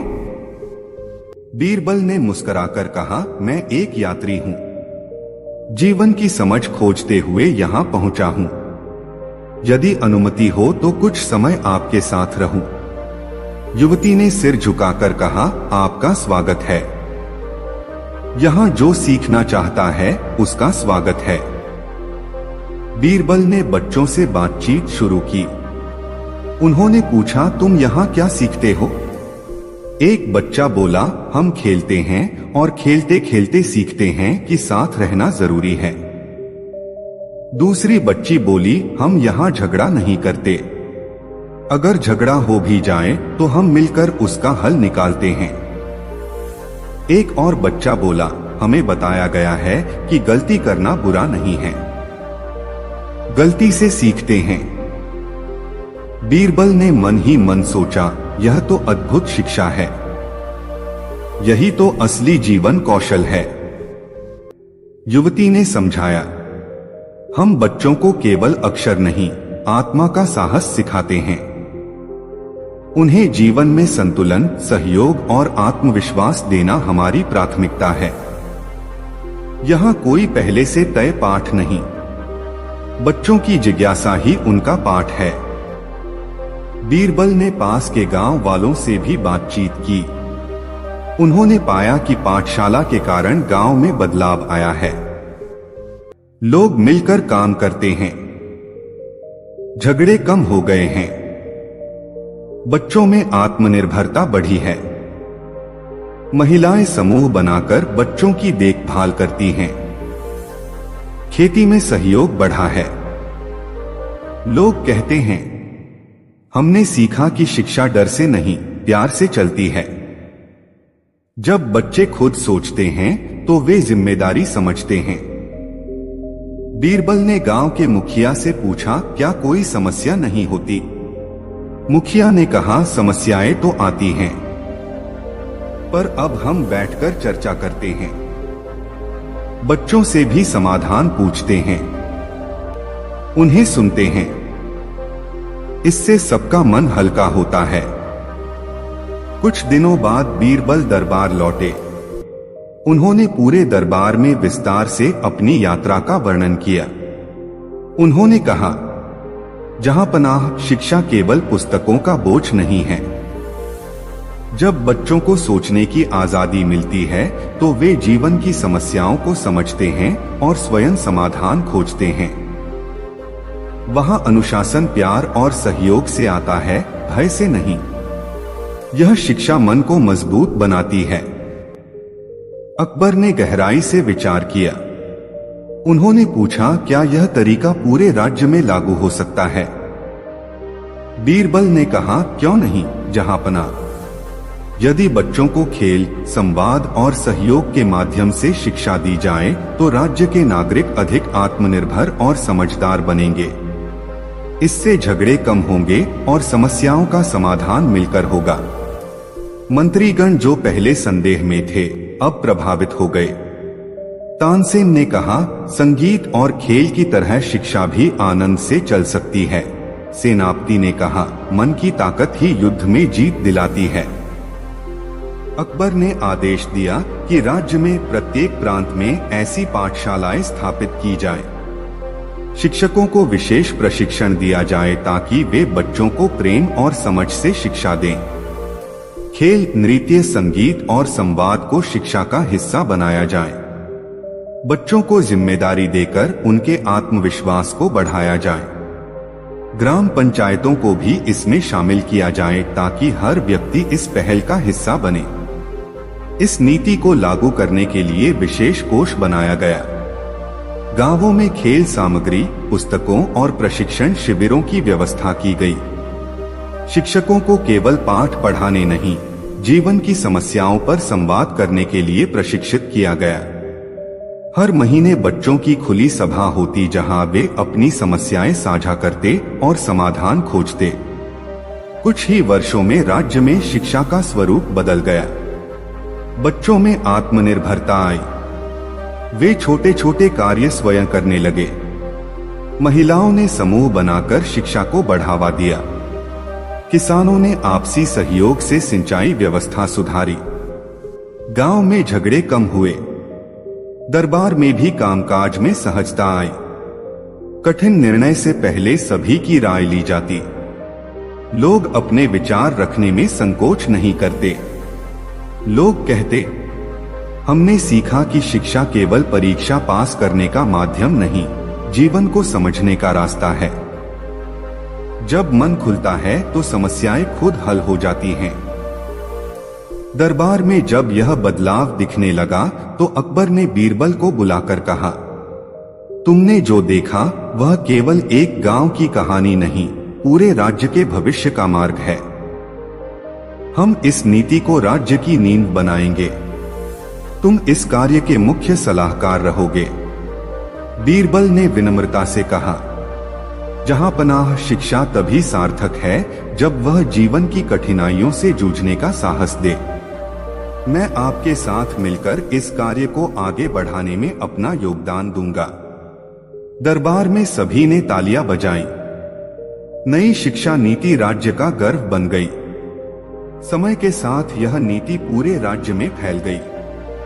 बच्चों ने जीवन की समझ पाई, गांवों ने आपसी सहयोग की ताकत पहचानी और राज्य ने सीखा कि शिक्षा केवल किताबों में नहीं, जीवन के हर पहलू में बसी है। हर जगह उत्साह का वातावरण था। कठिनाइयां आईं तो लोग मिलकर उनका हल खोजने लगे। दरबार में भी सहयोग और संवाद की परंपरा बढ़ी। इस कहानी से यह सीख मिलती है कि शिक्षा केवल अक्षरों का ज्ञान नहीं, जीवन की समझ है। जब बच्चों को सोचने, खेलने और सहयोग करने की आजादी मिलती है तो वे न केवल स्वयं मजबूत बनते हैं बल्कि समाज को भी बेहतर बनाते हैं। शिक्षा प्रेम और संवाद से चलती है, भय से नहीं। जब एक साधारण सवाल ने साम्राज्य की नींद हिला दी। एक बार की बात है, फतेहपुर सीकरी में सम्राट अकबर का दरबार हमेशा की तरह भरा हुआ था। दरबारियों की चहल पहल, मंत्रीगण की फुसफुसाहटें, सैनिकों की अनुशासनपूर्ण पंक्तियां और दरबार में झिलमिलाते दीपकों की रोशनी से वातावरण गौरवशाली बना हुआ था। पर उस दिन कुछ अलग था। सम्राट अकबर के चेहरे पर सामान्य उत्साह नहीं था, वे असामान्य रूप से गंभीर दिख रहे थे। उनकी आंखों में विचारों की चमक थी, मानो कोई गहरी समस्या उन्हें भीतर से कुरेद रही हो। दरबार के केंद्र में बैठते ही अकबर ने अपने विश्वासपात्र मंत्री बीरबल की ओर देखा। दरबार में मौजूद हर व्यक्ति समझ रहा था कि आज कुछ बड़ा होने वाला है। अकबर ने धीमे पर स्पष्ट स्वर में कहा, बीरबल, आज मैं तुम्हें एक साधारण सा सवाल पूछूंगा, पर उसका उत्तर साम्राज्य की नींव हिला देगा। क्या तुम तैयार हो? बीरबल मुस्कुराए। उन्होंने अपनी खास शांति के साथ सिर झुकाकर कहा, जहां पनाह, सवाल कितना भी कठिन हो, यदि उसका उत्तर आपके राज्य के हित में हो तो मैं उसे खोज लूंगा। सवाल क्या था? अकबर ने दरबार में उपस्थित सभी को चुप रहने का संकेत दिया और कहा, अगर प्रजा राजा से विश्वास खो दे तो साम्राज्य कितने दिन टिक सकता है? और यदि विश्वास लौटाना हो तो सबसे पहला कदम क्या होना चाहिए? यह सवाल सुनते ही दरबार में सन्नाटा छा गया। साधारण प्रश्न प्रतीत होता था, पर उसका प्रभाव दूरगामी था। अकबर का उद्देश्य स्पष्ट था, वे अपने साम्राज्य की स्थिरता को लेकर चिंतित थे। हाल ही में कुछ सीमांत इलाकों से कर वसूली में गिरावट की रिपोर्टें आई थीं। लोगों में असंतोष पनप रहा था। अफवाहें फैल रही थीं कि शाही खजाने का दुरुपयोग हो रहा है। दरबार में कोई भी सीधे तौर पर इस समस्या की जड़ तक नहीं पहुंचा था। अकबर की आंखें बीरबल पर टिकी थीं। सबकी सांसें थम गईं। बीरबल का प्रारंभिक उत्तर। बीरबल ने कुछ क्षण सोचा, फिर बोले, जहां पनाह, साम्राज्य तलवार से नहीं, विश्वास से टिकता है।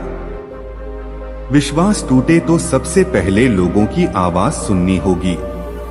उन्हें यह महसूस कराना होगा कि उनका शासक उनके साथ है, उनके ऊपर नहीं। यही पहला कदम होगा, संवाद और पारदर्शिता। दरबार में हलचल हुई। कई मंत्री एक दूसरे का मुंह देखने लगे। यह उत्तर सुनकर कुछ दरबारी चौंके भी, क्योंकि सीधे तौर पर जनता से संवाद की बात करना कई दरबारियों को कमजोरी लग रही थी। पर अकबर की आंखों में चमक लौट आई। वे बोले, पर संवाद कहां से शुरू होगा? किससे बात करनी चाहिए, दरबार से या गांव से? बीरबल ने सहजता से कहा, जहां पनाह, संवाद वहीं से शुरू होगा जहां अविश्वास सबसे अधिक है। यदि सीमा पर रहने वाले किसान कर नहीं दे रहे तो वहीं जाकर उनकी पीड़ा सुननी होगी। कर संग्रह अधिकारी दरबार की भाषा बोलते हैं, किसान की नहीं। पहले उनकी भाषा में बात करनी होगी। अकबर ने गहरी सांस ली। ठीक है, पर यह कार्य आसान नहीं है। तुम क्या उपाय करोगे? बीरबल का निर्णय। बीरबल ने कहा, मैं वेश बदलकर सीमांत गांवों में जाऊंगा।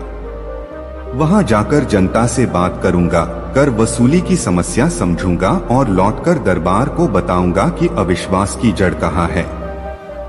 पर शर्त है, दरबार को मेरे लौटने तक धैर्य रखना होगा। अकबर ने तुरंत स्वीकृति दे दी। जाओ बीरबल, तुम्हारे ऊपर मेरा विश्वास है।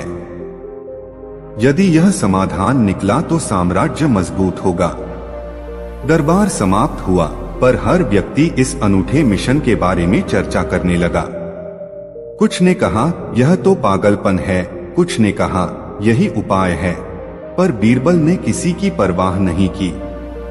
अगले ही दिन वह साधारण कपड़े पहनकर अपने साथ केवल 2 विश्वस्त सेवकों के साथ सीमांत गांवों की ओर निकल पड़ा।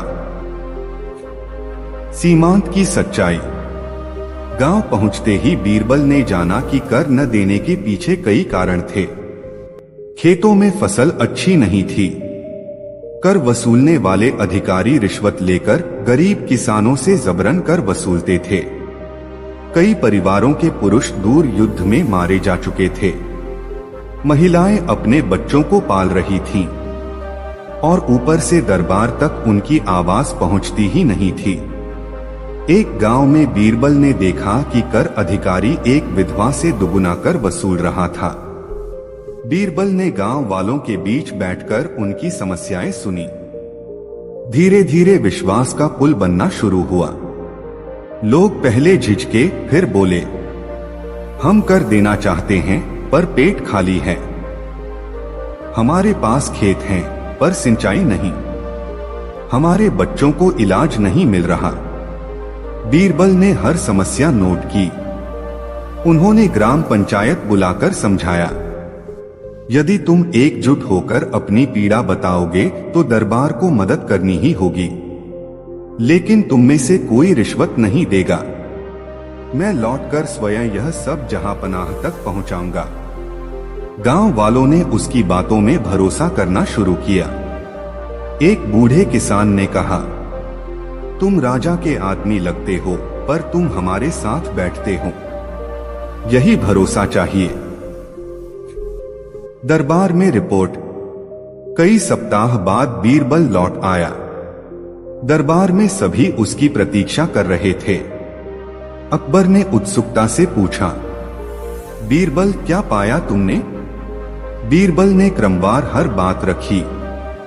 1 कर वसूली में भ्रष्टाचार, 2 सिंचाई की कमी, 3 विधवाओं व अनाथों की दुर्दशा, 4 संवाद की कमी और भय का वातावरण। फिर उन्होंने सुझाव दिया, कर की दर फसल की गुणवत्ता के अनुसार तय हो। ग्राम पंचायत को आधिकारिक रूप से सुना जाए। कर वसूली की निगरानी के लिए स्वतंत्र समिति बने। चिकित्सा व अनाज सहायता सीधे गांवों तक पहुंचे। अकबर ने प्रभावित होकर पूछा, पर यह सब लागू कैसे होगा? दरबार में विरोध होगा। बीरबल ने मुस्कुराकर कहा, जहां पनाह, यदि आप स्वयं गांव जाकर जनता से संवाद शुरू करें तो विरोध भी पिघल जाएगा। जब प्रजा राजा का चेहरा देखेगी, उनका विश्वास लौटेगा। अकबर ने तत्काल निर्णय लिया, मैं स्वयं जाऊंगा। पर दरबार क्या कहेगा? बीरबल ने कहा, दरबार को यह बताइए कि यह कमजोरी नहीं, नेतृत्व का साहस है। अकबर का गांव दौरा। कुछ ही दिनों बाद अकबर अपने दरबारियों सहित सीमांत गांव पहुंचे। गांव वाले पहले डर गए, पर जब उन्होंने देखा कि सम्राट स्वयं उनके बीच बैठकर उनकी समस्याएं सुन रहे हैं, तो उनकी आंखों में चमक आ गई। अकबर ने कर माफी की घोषणा की, सिंचाई योजनाएं बनाई, चिकित्सा शिविर खोले, भ्रष्ट अधिकारियों को दंडित किया। दरबार में लौटते ही अकबर ने घोषणा की, विश्वास संवाद से लौटता है। हम सब प्रजा के सेवक हैं। साम्राज्य तलवार से नहीं, विश्वास से चलता है। इस घोषणा के बाद पूरे राज्य में विश्वास की लहर दौड़ गई। कर वसूली नियमित हुई। सीमांत क्षेत्रों में असंतोष कम हुआ। प्रजा ने महसूस किया कि दरबार उनके साथ है। दरबार में प्रतिक्रिया। कुछ दरबारियों ने पहले विरोध किया था। उन्होंने कहा, जनता को अधिक अधिकार देना खतरनाक है, पर धीरे धीरे उन्हें भी जनता के समर्थन का एहसास हुआ। दरबार में बीरबल की बुद्धिमानी की प्रशंसा होने लगी। अकबर ने कहा, यह बीरबल की दूरदर्शिता थी। एक साधारण सवाल ने हमें हमारी सबसे बड़ी समस्या दिखा दी। यही संवाद और विश्वास साम्राज्य की नींव को मजबूत बनाते हैं। अगली समस्या की छाया। कहानी यहीं समाप्त नहीं होती। जैसे ही विश्वास लौट आया, सीमांत इलाकों में नए विवाद उठने लगे। संसाधनों के वितरण को लेकर दरबार में बहस शुरू हो गई। कुछ लोग अधिक अधिकार चाहते थे, कुछ पुराने ढांचे में बने रहना चाहते थे। अकबर ने बीरबल से पूछा, अब अगला कदम क्या हो? बीरबल मुस्कुराए, जहां पनाह, जब विश्वास लौट आता है तो उसके साथ जिम्मेदारी भी आती है। अगला सवाल होगा, जब जनता स्वयं निर्णय लेना चाहती है तो राज्य को उसकी आवाज का सम्मान कैसे करना चाहिए? यही अगली चुनौती है। यह कहानी हमें सिखाती है कि सत्ता की ताकत केवल सैन्य बल से नहीं, बल्कि विश्वास और संवाद से टिकती है। यदि प्रजा की आवाज सुनी जाए और उनके साथ मिलकर समाधान खोजे जाएं, तो सबसे बड़े संकट भी अवसर में बदल सकते हैं। एक साधारण सवाल से साम्राज्य की दिशा बदल सकती है। बस आवश्यक है ईमानदारी, धैर्य और जनता से जुड़ने का साहस। अगली नई कहानी। जब शाही हंसिया ने दरबार में हड़कंप मचा दिया। एक बार की बात है, फतेहपुर सीकरी का दरबार अपने पूरे वैभव के साथ सजा हुआ था। सम्राट अकबर का दरबार हमेशा की तरह चमकदार था। रंग बिरंगे पर्दे, चमकते गलीचे, महकते इत्र और दरबारियों की चतुर मुस्कानें। पर उस दिन दरबार में कुछ ऐसा हुआ जिसने सबको हक्का बक्का कर दिया। सुबह का समय था। दरबार में नित्य की तरह कविता, शास्त्र और राजनीति पर चर्चा चल रही थी। तभी शाही सेवक एक बड़ा सा मखमली डिब्बा लेकर आया। सभी की जिज्ञासा बढ़ गई। अकबर ने पूछा, यह क्या है? किसने भेजा है?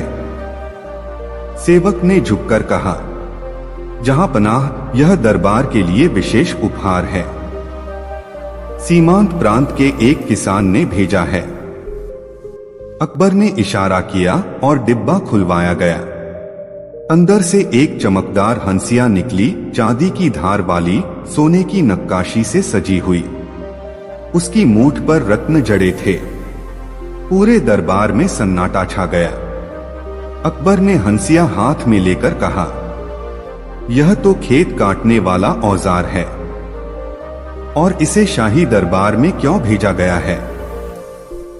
दरबारियों के चेहरे पर अचरज साफ दिख रहा था। कुछ ने भौहें चढ़ा लीं, कुछ हल्की मुस्कान रोक न सके। तब अकबर ने किसान का पत्र खोलकर पढ़ा। उसमें लिखा था, जहां पनाह, यह हंसिया आपके लिए है। इसे स्वीकार कीजिए और यह जानिए कि इस हंसिये से रोज आपका भोजन उगाया जाता है। यदि आप प्रजा की मेहनत की कदर नहीं करेंगे तो आपके दरबार की शोभा व्यर्थ है। दरबार में खलबली मच गई। यह तो सीधे शाही प्रतिष्ठा पर चोट थी। कई दरबारी नाराज हो उठे। उन्होंने कहा, ऐसी धृष्टता, किसान की हिम्मत कैसे हुई? अकबर ने हाथ उठाकर सबको शांत किया। उनकी आंखों में विचार की चमक थी। वे बोले, यह हंसिया केवल एक औजार नहीं है, यह हमारी प्रजा की मेहनत का प्रतीक है। जिसने इसे भेजा है वह हमारी असल ताकत की याद दिला रहा है। हमें इसे समझना होगा। तभी बीरबल ने मुस्कुराकर कहा, जहां पनाह, कभी कभी सबसे बड़ा सच सबसे साधारण चीज में छुपा होता है। यह हंसिया दरबार को आईना दिखा रही है। अकबर ने बीरबल से कहा, तो तुम बताओ हमें क्या करना चाहिए? बीरबल ने कहा, हमें उस किसान को दरबार में बुलाकर उसकी बात सुननी चाहिए। केवल दंड देना समस्या का हल नहीं, शायद उसकी बात में राज्य के लिए सीख छिपी हो। अकबर ने तुरंत आदेश दिया कि किसान को सम्मान सहित दरबार में बुलाया जाए।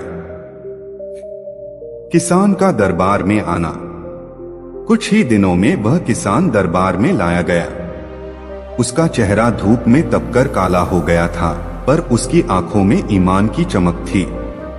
उसने दरबार में प्रवेश करते ही सिर झुकाकर सलाम किया। अकबर ने स्नेहपूर्वक पूछा, तुमने यह हंसिया क्यों भेजा? किसान ने बिना घबराए कहा, जहां पनाह, खेत में हम जो अनाज उगाते हैं वही आपके महलों की थाली तक पहुंचता है। पर कई बार ऐसा होता है कि हम कर देते हैं पर फिर भी भूखे रहते हैं। हमें लगा कि आपको हमारी मेहनत की असली कीमत याद दिलाना जरूरी है। यह हंसिया उस मेहनत का प्रतीक है। दरबार में एक बार फिर सन्नाटा छा गया। अकबर की आंखों में करुणा भर आई। उन्होंने किसान से कहा, तुम्हारी बात ने मेरे हृदय को छू लिया। तुम्हारी मेहनत के बिना यह साम्राज्य अधूरा है। हम तुम्हारी बात सुनेंगे और सुधार करेंगे। बीरबल ने आगे कहा, जहां पनाह, यदि आप चाहें तो प्रजा से संवाद शुरू कर सकते हैं। उन्हें यह महसूस होगा कि उनका श्रम सम्मानित है। अकबर ने तत्काल आदेश दिया, कर वसूली में न्याय लागू होगा। गरीब किसानों को बीज, सिंचाई और अनाज सहायता दी जाएगी। दरबार समय समय पर गांवों में जाकर जनता की समस्याएं सुनेगा। किसान की आंखों में आंसू आ गए। उसने कहा, जहां पनाह, आपने हमारी आवाज सुनी, यही हमारे लिए सबसे बड़ा पुरस्कार है। दरबार में प्रतिक्रिया। दरबारियों में मिश्रित प्रतिक्रिया हुई। कुछ ने कहा, राजा की उदारता से जनता अनुशासन में रहेगी। कुछ ने आशंका जताई, यदि जनता को ज्यादा अधिकार दिया तो नियंत्रण मुश्किल होगा। पर बीरबल ने मुस्कुराकर कहा, जहां पनाह, विश्वास से बड़ा कोई नियंत्रण नहीं। जो प्रजा खुद राजा का साथ देना चाहे वही स्थायी शक्ति है। अकबर ने यह सुनते ही निर्णय लिया कि हर महीने दरबार का एक दिन जनता की समस्याओं के लिए समर्पित होगा। इससे प्रजा और शाही दरबार के बीच विश्वास का पुल बनेगा। हंसिया का प्रतीक। उस दिन से वह हंसिया महल में एक विशेष स्थान पर रख दी गई। दरबार में आने वाले हर व्यक्ति को उसकी कहानी सुनाई जाती। यह दरबार की ताकत नहीं बल्कि प्रजा की मेहनत का सम्मान बन गई। धीरे धीरे पूरे राज्य में संदेश फैल गया कि सम्राट अपनी प्रजा के साथ खड़ा है। कर वसूली बढ़ी, अपराध घटे और किसान खुशहाल हुए। इस कहानी से यह सीख मिलती है कि राज्य की असली ताकत उसकी प्रजा की मेहनत है। यदि शासक अपनी प्रजा की आवाज सुनने का साहस रखे और उनके श्रम का सम्मान करे तो राज्य मजबूत बनता है। कभी कभी सबसे साधारण वस्तु, जैसे एक हंसिया, सबसे गहरी सच्चाई उजागर कर देती है। नेतृत्व का अर्थ केवल शासन करना नहीं बल्कि जनता के साथ सहानुभूति और संवाद स्थापित करना है। यही विश्वास साम्राज्य को स्थायी बनाता है। अगली नई कहानी। जब दरबार में गूंजा एक अनजाना गीत और सबकी सोच उलझ गई। एक बार की बात है, फतेहपुर सीकरी के शाही महल में दोपहर का समय था। सम्राट अकबर अपने दरबार में बैठकर राज्य की नीति पर विचार कर रहे थे। बीरबल, तानसेन, मंत्रीगण, कवि और विद्वान आसपास विराजमान थे। दरबार की शांति मानो एक गंभीर विचार में डूबी हुई थी। तभी बाहर से एक मधुर स्वर सुनाई दिया, एक ऐसा गीत जिसे सुनते ही सभी की भौहें तन गईं, सभी की आंखें दरवाजे की ओर उठ गईं। गीत की आवाज इतनी मोहक थी कि दरबार का वातावरण जैसे थमसा गया। अकबर ने हाथ उठाकर इशारा किया, यह कौन गा रहा है? तुरंत उसे अंदर बुलाया जाए। कुछ ही क्षणों में एक साधारण वेशधारी युवक दरबार में लाया गया। उसका पहनावा मिट्टी से सना हुआ था, पैर धूल में लिपटे थे, पर चेहरा शांत और आत्मविश्वासी। उसने झुककर सलाम किया। अकबर ने पूछा, तुम कौन हो? यह मधुर गीत कहां से लाए? युवक ने विनम्रता से कहा, जहां पनाह, मैं एक साधारण गायक हूं। जंगल में बैठकर स्वर साधना करता हूं। जो गीत आपने सुना वह उसी साधना का परिणाम है। मैंने उसे आपके दरबार की महिमा सुनाकर आपके चरणों में अर्पित किया है। दरबार में हलचल मच गई। कई दरबारी एक दूसरे को देखने लगे। तानसेन स्वयं चौंक उठे। उन्होंने पूछा, तुम्हें संगीत की शिक्षा किसने दी? कौन सा राग है यह? युवक ने सिर झुकाकर कहा, महाराज, मैं गुरुहीन हूं। न कोई शिष्य परंपरा, न कोई संगीत विद्यालय। मैंने प्रकृति से, पक्षियों की चहचहाहट से, बहती नदी की ध्वनि से संगीत सीखा है। वही मेरा गुरु है। यह सुनते ही दरबार में विस्मय और संदेह दोनों फैल गए। कुछ दरबारी बड़बड़ाए, संगीत बिना गुरु के कैसे संभव है? यह छलावा है। अकबर ने गंभीरता से कहा, बीरबल, तुम्हारा क्या विचार है? बीरबल मुस्कुराए। जहां पनाह, कभी कभी प्रतिभा किसी दरबार या विद्यालय की मोहताज नहीं होती। प्रकृति स्वयं गुरु बन जाती है। यदि राजा अपनी आंखें खोलकर देखे तो उसे ऐसे ही रत्न मिलते हैं जिन्हें वह खो बैठता है। अकबर ने निर्णय लिया, इस युवक को यहां रहने दो। तानसेन स्वयं उसकी साधना देखे। यदि उसका स्वर सच्चा है तो हम उसे संगीत का आश्रय देंगे। दरबार में संगीत की परीक्षा। अगले दिन दरबार में संगीत की परीक्षा रखी गई।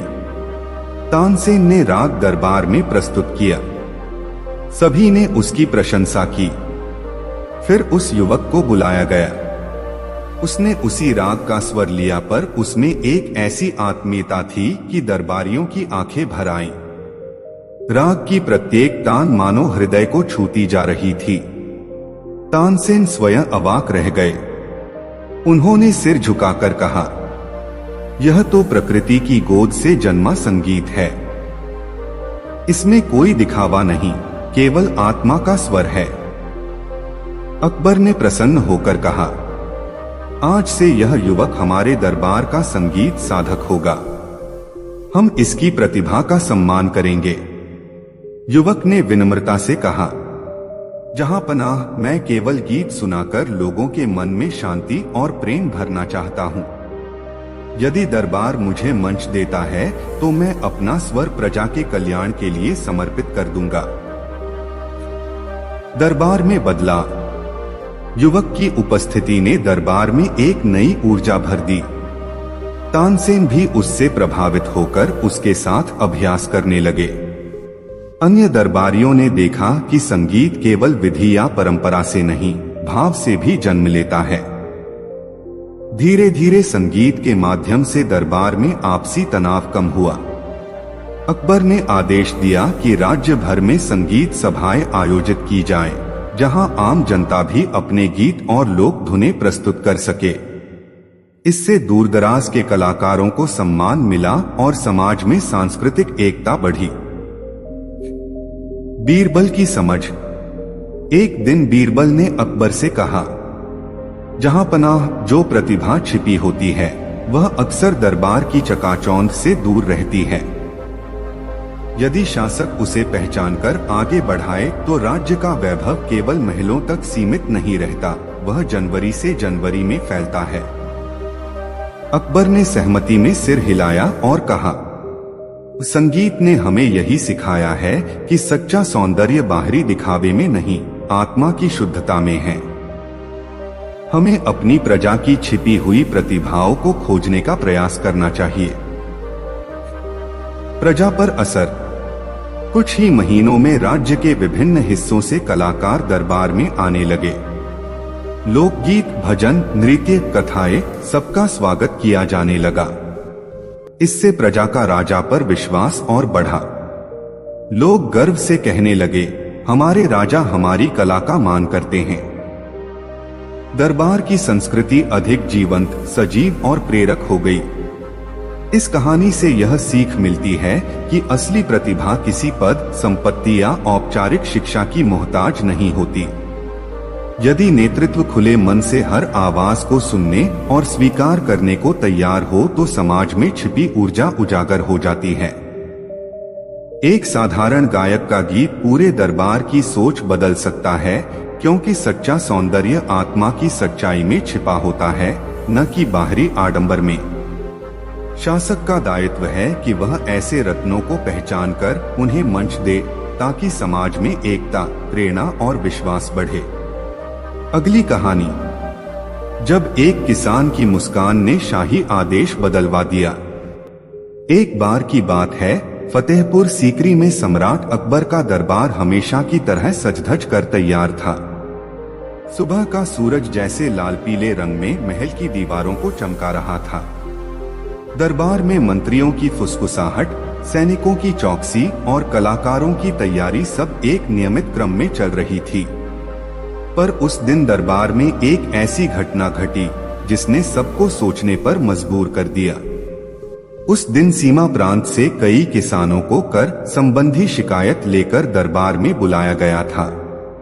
कई गांवों से प्रतिनिधि आए थे, कुछ थके हुए, कुछ नाराज, कुछ निराश। कर अधिकारियों द्वारा कठोर वसूली के कारण वे परेशान थे। उनके कपड़े धूल से सने थे, चेहरों पर चिंता की लकीरें साफ थीं। दरबार में प्रवेश करते समय उनकी चाल में झिझक थी, मानो वे अपने दुख लेकर आए हों और नहीं जानते कि उन्हें सुना जाएगा या नहीं। अकबर ने उन्हें आदरपूर्वक बैठने का आदेश दिया। उन्होंने करुणा से पूछा, बताइए किस समस्या से आप यहाँ आए हैं? पहले प्रतिनिधि ने शिकायत की, जहां पनाह खेत में फसल कम हुई है, फिर भी कर वही लिया जा रहा है जो अच्छे साल में लिया जाता है।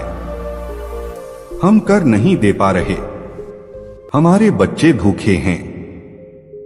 दूसरे ने कहा, कर अधिकारी रिश्वत लेकर अधिक कर वसूलते हैं, शिकायत करने पर धमकाते हैं, हमारे पास कोई सहारा नहीं है।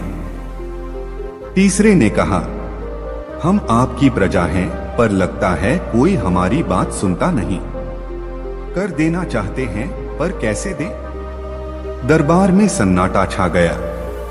अकबर की आंखों में चिंता की रेखाएं उभर आईं। उन्होंने एक क्षण के लिए आंखें बंद कर गहरी सांस ली। तभी उन्होंने देखा कि अन्य किसान चुप हैं। वे थके हुए बैठे हैं, पर उनमें से एक किसान अलग दिख रहा है।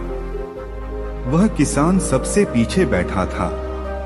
उसका चेहरा धूप में तपकर सांवला हो गया था। कपड़े साधारण थे, पर उसकी आंखों में एक अजीब चमक थी। उसके होठों पर हल्की मुस्कान थी, जो थकान और दुख के बीच भी बनी हुई थी। दरबार में बैठे लोग उस मुस्कान को देखकर हैरान थे। अकबर ने संकेत किया, तुम बताओ, तुम क्यों मुस्कुरा रहे हो जबकि सब परेशान हैं?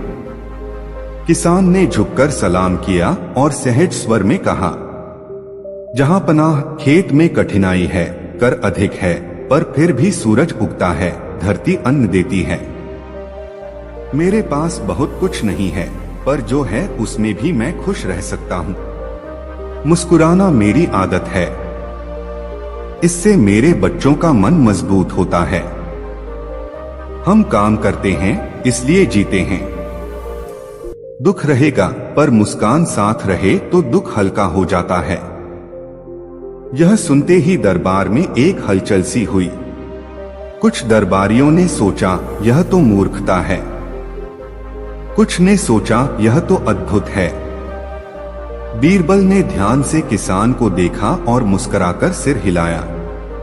अकबर ने किसान से पूछा, तुम्हें क्या चाहिए? हम कर घटा सकते हैं, सहायता दे सकते हैं। बताओ तुम्हें क्या चाहिए? किसान ने विनम्रता से कहा, जहां पनाह, हमें इतना चाहिए कि हम काम कर सकें। हमें भरोसा चाहिए कि हमारी बात सुनी जाएगी। कर उतना हो जो हमारे श्रम का मान रखे, बाकी हम खुद संभाल लेंगे। अकबर की आंखें चमक उठीं। उन्होंने अपने मंत्री से कहा, ऐसा कर प्रणाली बनाई जाए जिसमें फसल की स्थिति के अनुसार कर तय हो। कर अधिकारियों की मनमानी रोकी जाए। ग्राम पंचायतों को अधिकार दिया जाए कि वे स्थानीय जरूरतों के अनुसार व्यवस्था करें। साथ ही हर प्रांत में संवाद सभा आयोजित की जाए ताकि प्रजा सीधे दरबार से बात कर सके। मंत्री ने सिर झुकाकर आदेश लिखा। दरबार में उपस्थित किसानों के चेहरों पर आश्चर्य और राहत की मिश्रित चमक फैल गई। कई किसान भावुक होकर रो पड़े, पर वह मुस्कुराता किसान अभी भी शांत था। उसने सिर झुकाकर कहा, जहां पनाह, आपकी कृपा है। हम काम करेंगे, आप विश्वास रखिए। मुस्कान का प्रभाव। कुछ ही दिनों में कर व्यवस्था में बदलाव लागू हुआ। कर अब फसल की मात्रा के अनुसार तय होने लगा। कर अधिकारियों की निगरानी के लिए विशेष समिति बनाई गई। गांवों में संवाद सभाएं आयोजित हुई जहां किसान अपनी समस्याएं सीधे रख सकते थे। सबसे बड़ा बदलाव यह हुआ कि किसान अपने बच्चों के साथ मुस्कुराते हुए खेत में काम करने लगे। कई गांवों में उत्सव मनाए गए। लोग कहते, राजा ने हमारी बात सुनी, अब हमारा काम आसान है। दरबार में भी यह चर्चा होने लगी कि एक साधारण किसान की मुस्कान ने पूरे प्रशासन की सोच बदल दी। अकबर ने बीरबल से कहा, तुम सही कहते थे। सच्ची ताकत साधारण लोगों की आत्मा में होती है। मुस्कान केवल चेहरा नहीं बदलती, पूरे राज्य का मन बदल देती है। बीरबल ने उत्तर दिया, जहां पनाह, कठिन समय में मुस्कान उम्मीद की तरह काम करती है। जो खुद मुस्कुराता है वह दूसरों को भी ताकत देता है। ऐसे लोग ही राज्य की असली नींव हैं। दरबार की नई नीति। अकबर ने घोषणा की कि प्रत्येक प्रांत में मुस्कान सभा आयोजित की जाएगी। इसमें किसानों, कारीगरों और आम प्रजा को बुलाकर उनकी समस्याएं सुनी जाएंगी।